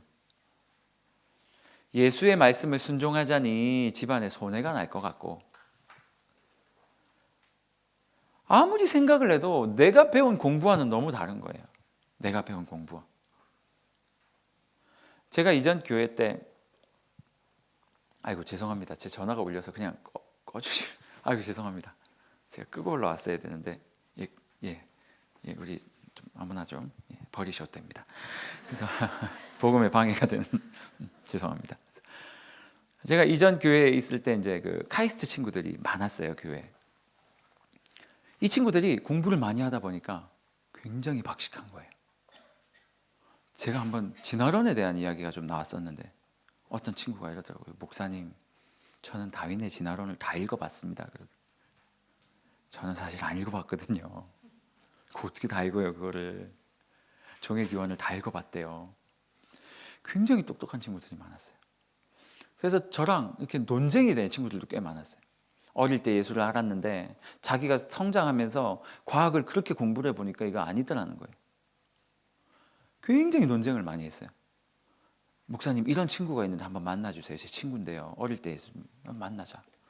만나서 논쟁을 하고 막 이랬어요. 이 친구들의 머릿속에는 자기의 학문의 그것 때문에 못 믿는 거예요, 예수를. 처음에는 그런 줄 알았죠. 나중에 지나고 나니까요, 학문하고 전혀 상관없더라고요. 학문이라는 장벽 때문에 가려져 있는 줄 알았는데 나중에 제가 그랬어요. 내가 뭐 많이 알겠니? 네 이야기를 내가 다 들어는 줄게. 다 해봐라. 그러니까 한 친구가 뭐라고 얘기를 하냐면 진짜로요? 그러더라고요. 자기 이야기를 다 하는 거예요. 자기가 연구했던 것부터 시작해서 다 했어요. 그리고 그 친구가 교회를 나왔어요. 처음에 이 친구는 학문 때문에 예수님을 떠났는데 나중에 이제 지나고 나니까 학문이 문제가 아니고 교회에서 자기를 안 받아줬던 거예요.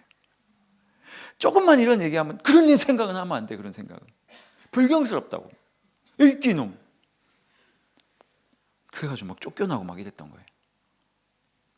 그랬던 친구들이 한두 명도 아니에요. 그래서 여러분, 우리의 머릿속에 있는 우리가 배웠던 지식들, 우리의 경제적인 손해가 날까 두려운 것들, 이것 때문에 하나님의 말씀에 우리가 순종하지 못하고 살아가고 있지는 않는가라는 질문이 제 안에 들었어요.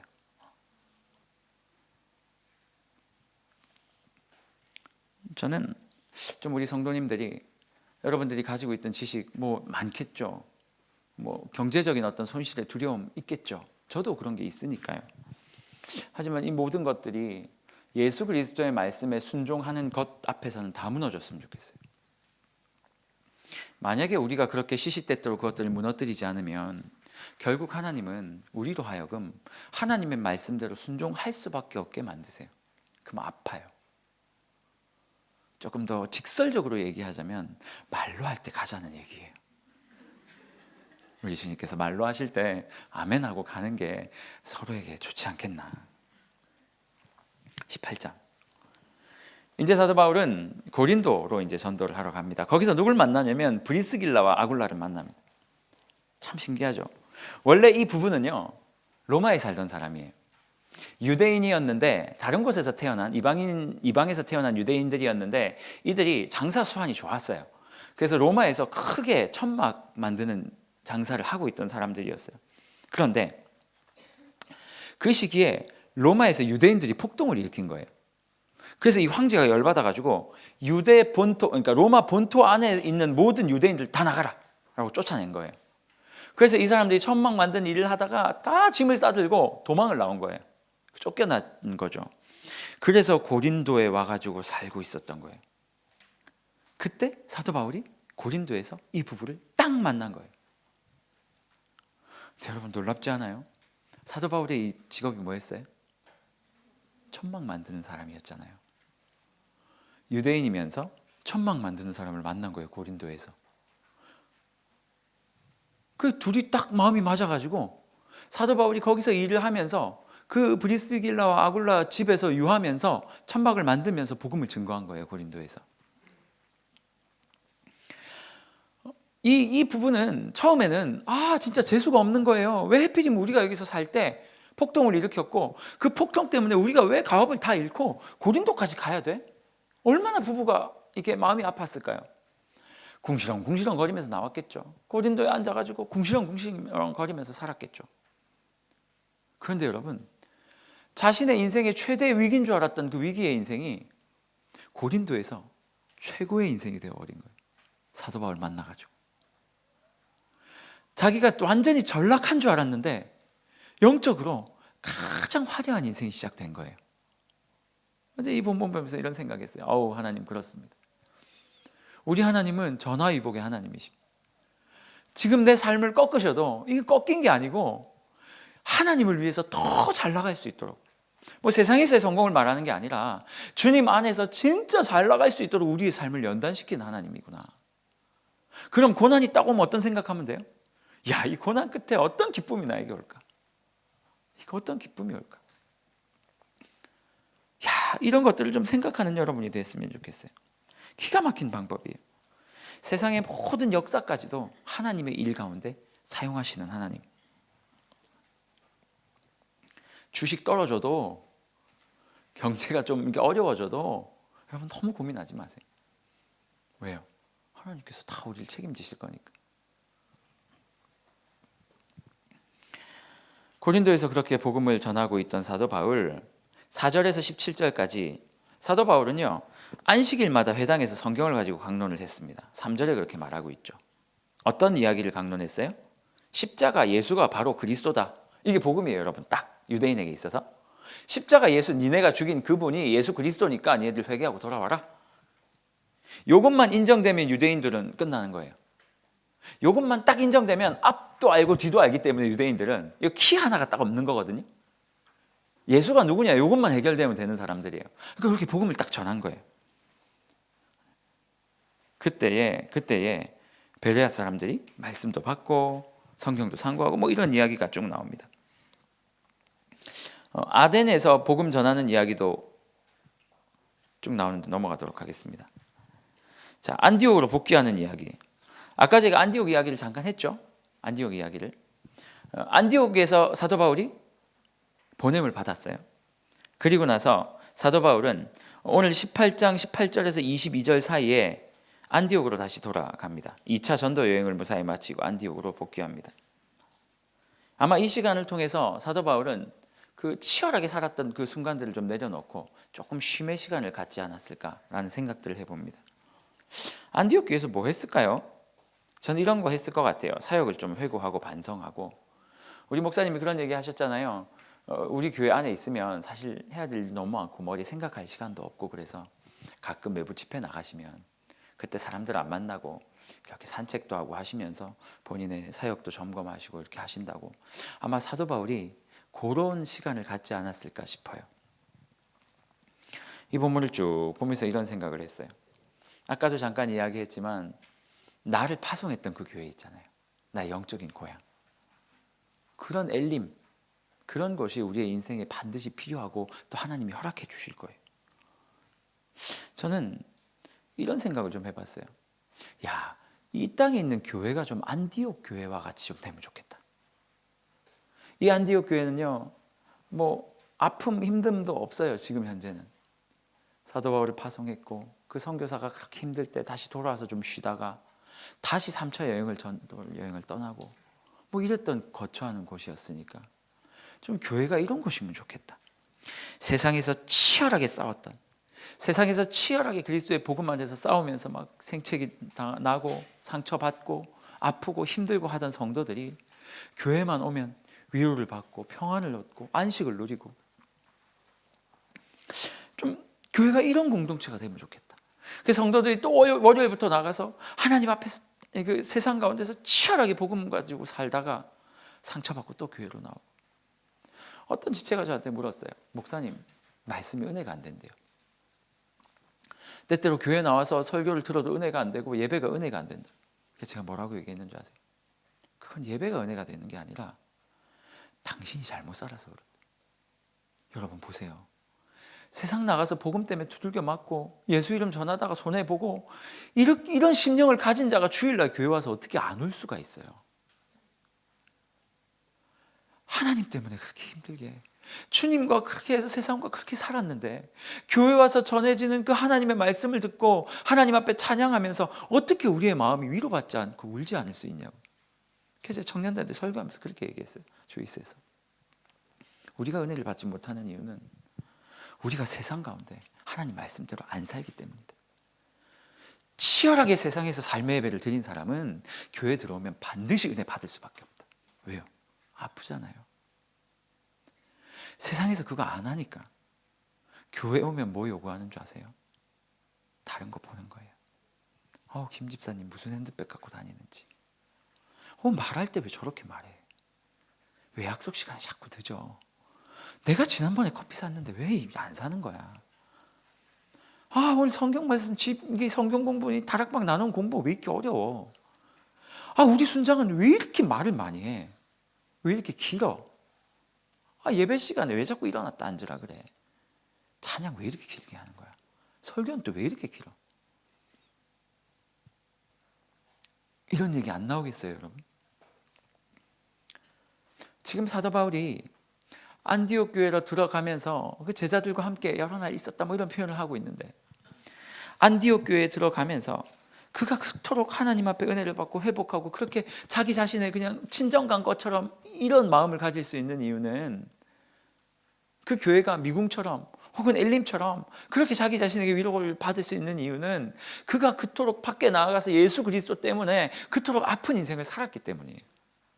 그렇게 힘드니까 아프니까 이곳에 오면 위로가 되는 거예요. 군대를 갔는데 휴가 때 집이 너무 좋은 거예요. 너무 행복하고 좋은 거예요. 왜요? 군대에 있었으니까. 너무 힘들었거든요. 맨날 휴가. 맨날 이게 뭐 아침 6시만 되면 깨우죠. 5시 반인가 기억이 안 나네요. 빠빠빠빠빠빠빠빠빠빠빠 깨우죠. 늦게 일어나면 난리가 나죠. 저는 긴장을 얼마나 했는지 처음에 가서는 제가 새벽 2시 반에 근무면 2시 20분 뭐 예를 들어서 20분에 고참이 깨우잖아요. 앞에 근무자가 와서 이렇게 깨울 때 어떻게 깨우냐면 침상을 발로 이렇게 툭 한번 쳐요. 저는요 항상 10분 15분 전에 깼어요. 자동으로. 그게 2시든 1시든 상관없었어요. 깨있다가 딱 이러고 깨있다가 자는 척 하다가 가까이 오기만 하면 이병 장진규 하면서 일어났다. 처음에 고참들이 이놈 군기 제대로 들었네. 긴장을 하고 있으니까. 그러다 집에 가면 얼마나 좋겠어요. 뭐 이병은 무슨 이병이에요. 집에 가가지고. 여러분 우리가 세상에 나가서 하나님 말씀대로 치열하게 살면 교회 안에 있는 문제들 다 해결된다고 저는 생각해요. 다 해결됩니다. 왜? 서로가 전우거든요. 전우. 김 집사 이번에 그 일 어떻게 됐어? 하나님이 은혜 주셔가지고 기도해 주셔가지고 해결됐어요. 아멘. 둘이 끌어안고 울고. 전우잖아요. 전우. 함께 전쟁터에서 싸우는 사람. 얼마 전에 밥을 먹는데 저희 장인어른하고 이렇게 식사를 하는데 장인어른 이제 조그마한 가게를 식당을 하시거든요. 이렇게 하는데 옆방에 이제 장인어른 손님들이 오신 거예요. 그래서 장인어른 얘기하시다가 네 그 뭐 옛날 그 베트남 우리나라 베트남 참전했었죠. 맞아요? 네. 아무튼 거기 베트남 갔을 때 같이 갔던 전우야 그러시는 거예요. 그래서 제가 장인어른에게 장인어른 그게 도대체 몇 년이 지났는데 아직도 그분들이랑 연락을 하세요? 그랬거든요. 그 장인어른이 저를 약간 이상하게 쳐다보는 거예요. 뭐라고 말씀하십니까? 전우잖아. 저는 군대에 있을 때 전쟁을 안 해봤어요. 그래서 서로 조금 더 좋은 보급품 가지고 싸웠었던. 뭐 그래요. 고참이 와서 간물대에서 초코파이 훔쳐먹고 뭐 그랬던 게 우리 전우들이에요. 그러니 그 사람들이 생각이나 나겠습니까? 만나기 싫죠. 짜증나고. 그러니까 저는 그 사람들에 대한 아무 생각이 없어요. 근데 우리 장인어른은 생사고락을 함께 했거든요. 우리가 교회 와서 초코파이나 뺏어 먹고 서로 엉뚱한 거 가지고 보급품 때문에 싸우고 이 정도의 관계라면 이곳은 엘림은 아니에요. 하지만 진짜 예수 그리스도의 복음을 향해서 세상에서 싸우는 우리가 전우라면 이 안에 아무 문제가 있을 이유가 없어요. 아무 문제가 이유가 없어요. 왜 내가 커피 샀는데 왜 김 집사 이번에 안 사지? 그렇게 생각 안 해요. 내가 사면 되죠 또. 저희 아내하고 커피숍을 갔는데 지난번에 내가 계산했는데 왜 당신이 오늘 계산 안 하냐고 이렇게 얘기하는 남자가 어디 있어요. 물론 있을 수도 있죠.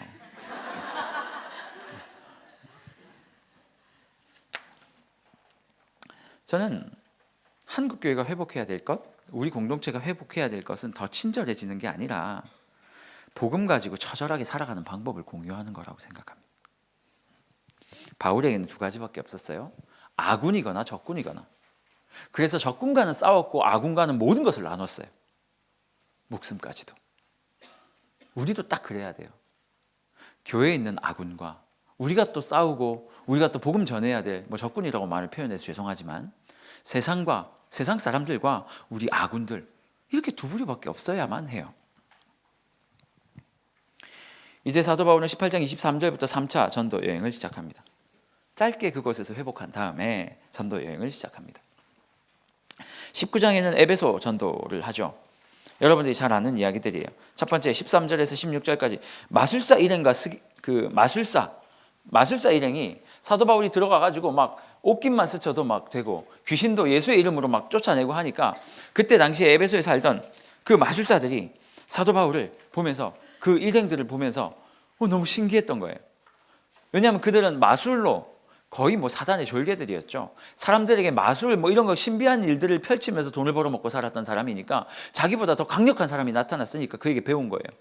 그래서 이 사람들이 어떻게 하면 살았냐면 예수 그리스도의 그들이 말하는 바울이 말하는 예수 그리스도의 이름을 빙자하여 귀신을 쫓아낸다 막 이런 말을 하면서 돌아다녔던 거예요. 그런데 어느 날 그런 모습을 보던 스게와라는 사람의 7명의 아들이 있었는데 그 아들이 그걸 따라한 거예요. 내가 귀신 들린 사람들에게 가서 내가 바울이 전파하는 예수에 의지하여 너희에게 명한다 떠나가라 라고 이야기를 했는데 갑자기 이 귀신이 미친 거예요. 이렇게 이야기를 해요. 악귀가 대답하여 이르되 내가 예수도 알고 바울도 아는데 너는 누구냐? 넌 누구니? 그러고 오히려 막 귀신이 더 힘이 세져가지고 그 7 아들들을 막 때리고 벗기고 상하게 해가지고 쫓아보낸 거예요. 웃기지 않습니까? 예수가 누군지 잘 모르는데 그 예수의 이름을 가지고 자기 스스로 뭔가를 하려고 했던 거예요. 왜 그랬을까요? 뜨고 싶었던 거예요. 스타가 되고 싶었던 거예요. 예수의 이름으로. 여러분, 예수의 이름은 자신의 입신양명을 위해서 주어진 게 아니에요. 사실은 제일 조심해야 될 사람들이 목사들이에요. 이걸로 스타가 될 수 있거든요. 물론 저는 조심 안 해도 될 것 같아요. 그닥 이미 끝났습니다. 예수의 이름을 가지고 자기 스스로 스타가 될 수 있는 가능성이 있는 사람도 혹시 여기 계세요?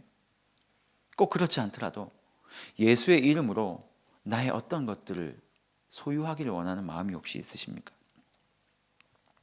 여러분, 예수의 이름은 세상을 얻기 위함이 아니고요. 우리 안에 있는 세상을 없애기 위한 이름이에요. 이거를 여러분 기억하셔야 돼요. 예수의 이름은 그 이름으로 세상 것들을 소유하려고 하면 안 돼요. 예수의 이름으로 내 안에 있는 세상 것들을 없애려고 애를 써야 돼요. 그게 예수의 이름이에요. 우리가 너무 부유해진 거죠. 세상 것들을 막 하려고 하고 지금은 잘 모르겠지만 과거의 교회들이 지금 이야기하지 말고요. 중세시대 이야기를 하죠. 똑같으니까.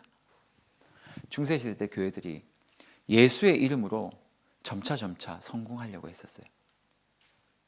딱 황제에 의해서 기독교가 국교로 공인된 이후부터 교회들이 성장하기 시작했고요. 그 이후부터 더 이상 복음 전할 이유도 없고 할 게 없는 거예요. 왜냐하면 기독교 국가니까. 그때부터 기독교에 있었던 권력자들, 그러니까 종교계 지도자들이 세상의 권력과 싸우기 시작했어요. 누가 더 힘이 세냐. 그래서 여러분들 잘 알지 않습니까? 교황과 왕이 싸우고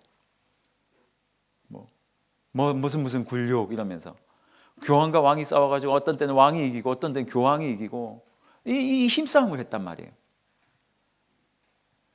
교회가 점점점 부유해지고 세상에 나가 복음 전할 사명이 없어지고 그 안에서 힘을 요구하고 교회가 세상이 원하는 것들을 소유하다 보니까 이걸 더 소유하고 싶은 생각에 이 지도자들이 미쳐버린 거예요. 그래서 이 정치와 결탁하게 되고 이게 이 세상 예수의 이름을 가지고 자기의 것들을 얻으려고 했던 사람들. 진짜 예수 믿는 건 어떤 거냐면 그 바로 다음에 나오는 이야기예요. 생계를 포기한 마술사들 말이에요.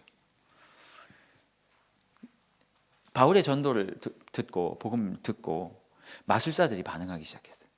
그래서 자기가 있던 주술책들을 다 갖다 불살라버렸어요. 여러분 이건 자기의 모든 생계였어요.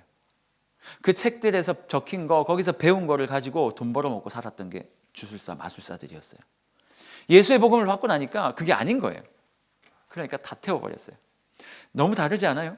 그 스게와의 7 아들들은 예수의 이름으로 세상의 것들을 취하려고 했고 여기 은 5만이나 되는 이 모든 자기의 생계들을 다 불러 태운 마술사들은 예수의 이름 때문에 자기의 생계, 자기 가진 모든 것들, 세상의 것들을 다 불러 태워버렸고 똑같은 복음 앞에서 이렇게 다른 반응이 일어나기 시작한 거예요.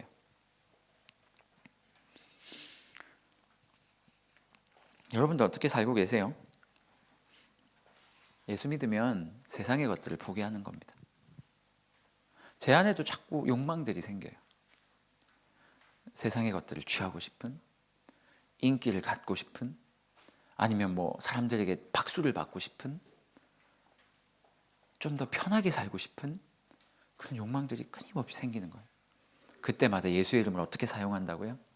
예수의 이름으로 명하니 이 세상에 있는 이 생각들을 다 물러가라. 이럴 때 사용하는 게 예수의 이름이에요. 복음 전할 때 사용하지만 또.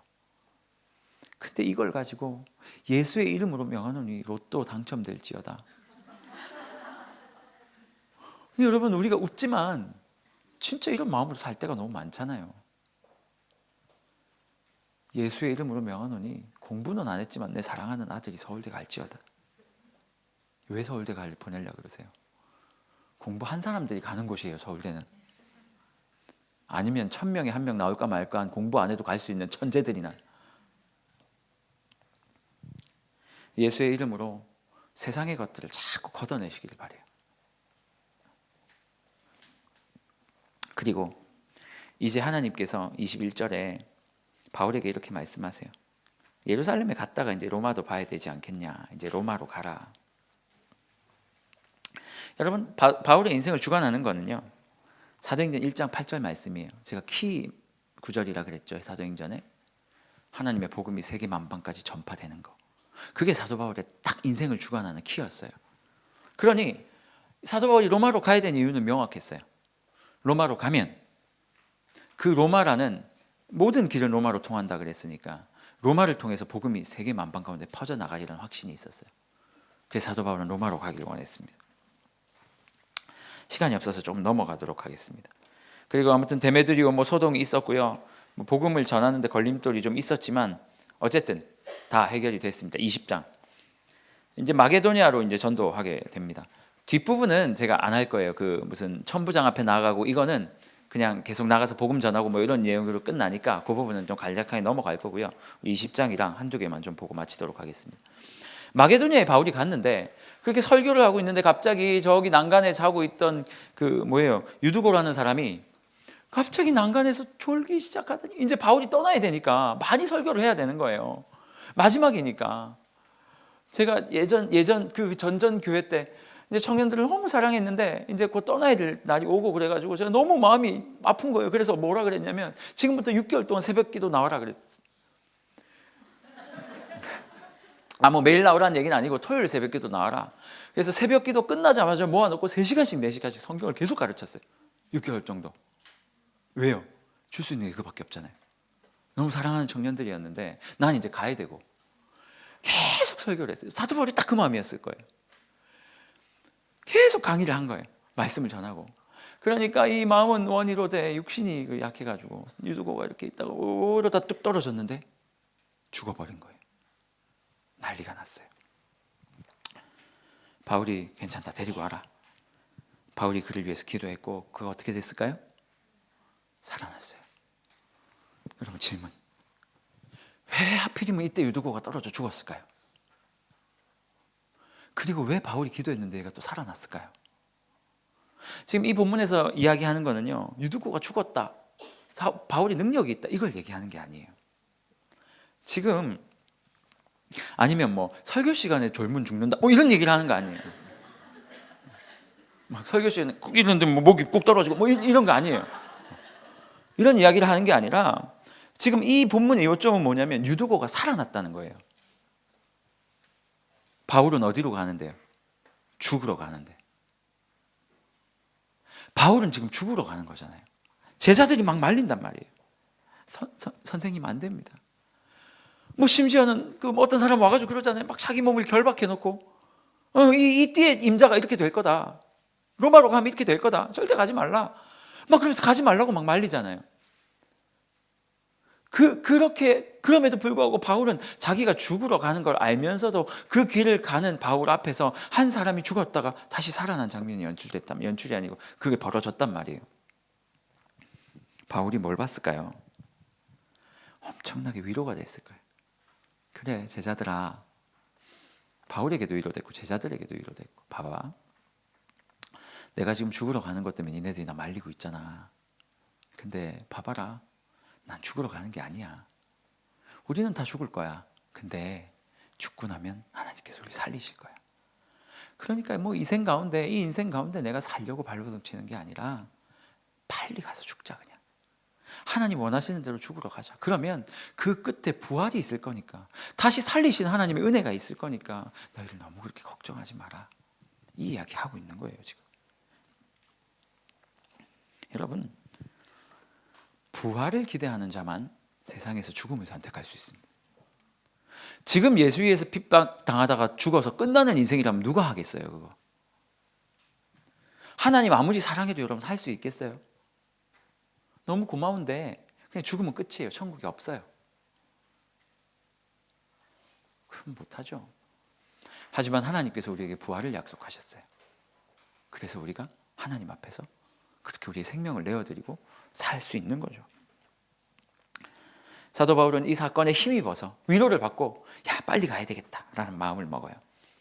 그리고 나서 배 타고 가면 편안한 길인데 굳이 나는 이 육로로 가야 되겠다라고 말해요. 복잡할 만큼 힘든 막 동선을 따라서 예루살렘을 막 가려고 그래요. 왜냐하면 오순절까지 빨리 가야 되니까. 괜히 배 타고 가다가 뭐 이렇게 잘못되면 안 되니까 빨리 예루살렘 갔다가 예루살렘에서 로마로 가야 되거든요. 근데 예루살렘에 빨리 가는 목적이 하나 더 있어요.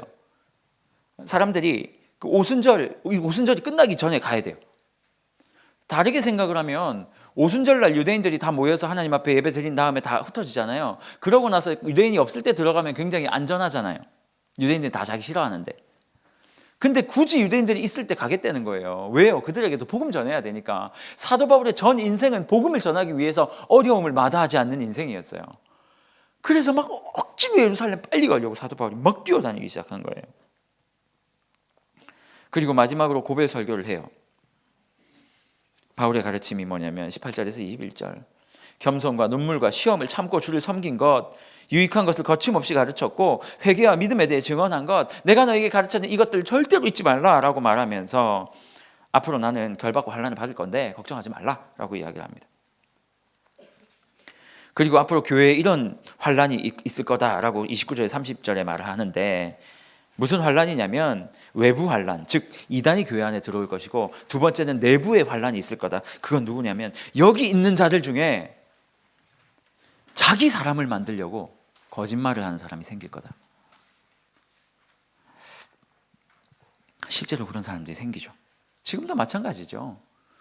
우리 안에 외부에서 막 우리를 공격하기도 하지만 교회 안에서 또 분쟁이 있기도 하잖아요. 교회 안에서 또 이단들이 일어나기도 하고. 어쨌든 그때마다 어떻게 하냐면 내 삶을 기억해 줬으면 좋겠다. 31절에 35절에 말하고 있죠. 은혜의 말씀에 너희를 부탁한다. 아까 제가 잠깐 설명드렸던 내용들이 21장에 등장합니다. 이제 바울이 갈라 그러니까 두로의 제자들이 예언을 해요. 절대 가시면 안 됩니다. 아가보라는 사람이 와서 이렇게 말해요. 바울의 띠를 가져다 자기의 몸을 결박한 다음에 이 띠의 임자가 나처럼 이렇게 돼서 너 죽을 거야 라고 예언을 해요. 하지만 바울은 다 거부하고 가요. 22장에서는 그렇게 이제 잡혀가면서 계속 재판을 한단 말이에요. 뭐 천부장 앞에서 예루살렘 찍고 이제 그 로마로 가는 그 길 앞에서 뭐 천부장 앞에서 공회 앞에서 벨릭스라는 총독 앞에서 25장 베스도 총독 앞에서 26장 헤롯 아그리파 왕 앞에서 계속 바울은 끊임없이 사람을 만날 때마다 복음을 전해요. 그래서 헤롯이 뭐라고 얘기하는지 아세요? 웃으면서 하하 네가 지금 나에게도 그 도를 전하려고 하느냐? 내가 모르는 줄 알아? 네가 나 전도하려고 하는지? 자기를 지금 죽이려고 하는 사람 앞에서 계속 바울은 복음을 준 거예요. 그리고 27장에 로마에 들어가서 27장에 로마로 가는 배를 타고 가다 뭐 아무튼 뭐 여러 가지 일이 있어요. 넘어가고요. 지금 4분밖에 안 남았기 때문에 28장에 로마에서 이제 복음을 계속 전하다가 이 사도행전이 끝나요.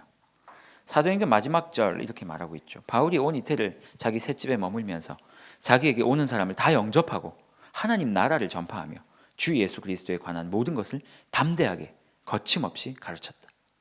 사도 바울, 사도행전에 나오는 사도 바울의 마지막 행적은 요거예요. 그가 다메섹 도상에서 하나님을 만나고 예수를 만나고 눈에 있는 비늘이 벗겨진 이후부터 사도행전 마지막 장 마지막 절까지 그의 인생은 딱 하나가 이끌어갔어요. 사도행전 1장 8절 오직 성령이 너희에게 임하시면 너희가 권능을 받고 예루살렘과 온 유대와 사마리아와 땅 끝까지 이르러 나의 증인이 될 것이다. 요거 하나 가지고 살았어요. 예루살렘에서 집 사고 유대와 땅 끝에서 빌딩 사고 이런 얘기 한 적이 없어요. 하나님이 요구하신 건 뭐냐면 그거 다니면서 내 복음만 전하라는 거였어요. 이 한마디 한 구절을 가슴에 탁 새기고 자신의 인생을 던지며 살고 가족, 동료 비난에도 혼자 겪는 극심한 외로움에도 몸의 육신의 아픔에도 그의 소원은 딱 하나였어요. 예수의 증인 되는 거예요. 제가 지난주에 우리 조이스 엘더들한테 물었어요. 한 가지 소원을 말하라 하면 하나님이 딱 한 가지 들어주신다고 얘기하고 소원을 말하라면 뭐 말할 거예요? 제가 물었어요. 왜냐하면 제가 얼마 전에 스스로에게 물었던 거였거든요. 장 목사, 너 한 가지 소원 하나님이 들어준다 그러면 너 뭐 말할래? 제 입에서 무슨 소원이 나왔을까요? 하나님의 나라가 확장되어지고 뭐 이 방에 복음이 정해지고 그렇게 나왔으면 제가 이런 얘기 안 했죠. 한 번 기회라고? 갈등이 되는 거예요. 내 안위와 전혀 상관없는 그 소원이 이루어져도 나에게 아무런 변화가 생기지 않는 하나님의 뜻을 위해서 소원을 못 빌겠는 거예요. 한 번이라면 절충하고 싶은 거 있잖아요. 하나님께서 저를 좋은 교회로 인도하시면 그 안에서 그 교회가 성장하면서 이렇게 막 따지고 재고 이렇게 타협하고 하나님의 뜻처럼 보이면서도 내가 갖고 싶은 것들을 갖고 싶은 마음이 너무 큰 거예요. 엘더들한테 물었는데 엘더들이 뭐라고 대답하냐면 대답을 잘 못해요. 목사님, 얼마 전에 제가 우리 교회 선배 집사님을 만났는데 그 집사님도요 세상에 있는 것들 되게 사모하시는 것 같더라고요. 여러분, 후배들에게 그렇게 보이시면 안 됩니다. 그 집사님도요 본인 자녀 이야기, 가정 이야기 하면서 계속 더 세상의 것들, 더 좋은 거 가지려고 그렇게 애쓰시는 모습을 보고 자기가 고민이 드는 거예요. 나 아직 결혼도 안 했는데 내가 이렇게 살아가는 게 맞나? 우리 엘더 정도 되면 진짜 자기 인생 막 던지면서 사는 사람들이에요. 내가 이렇게 사는 게 맞나? 선배 이야기를 듣고 도전을 받고 와야 되는데 이 시험을 받고 온 거예요. 여러분에게 하나의 소원을 더 말하라면 무슨 말씀하시겠어요? 바울은 여지없이 이렇게 말했을 겁니다. 내 소원은 부활하신 예수의 증인이 되는 것입니다. 여러분, 저는 한국 교회도 이 땅에 있는 모든 성도들도 이 한마디, 이것이 소원이었으면 좋겠어요.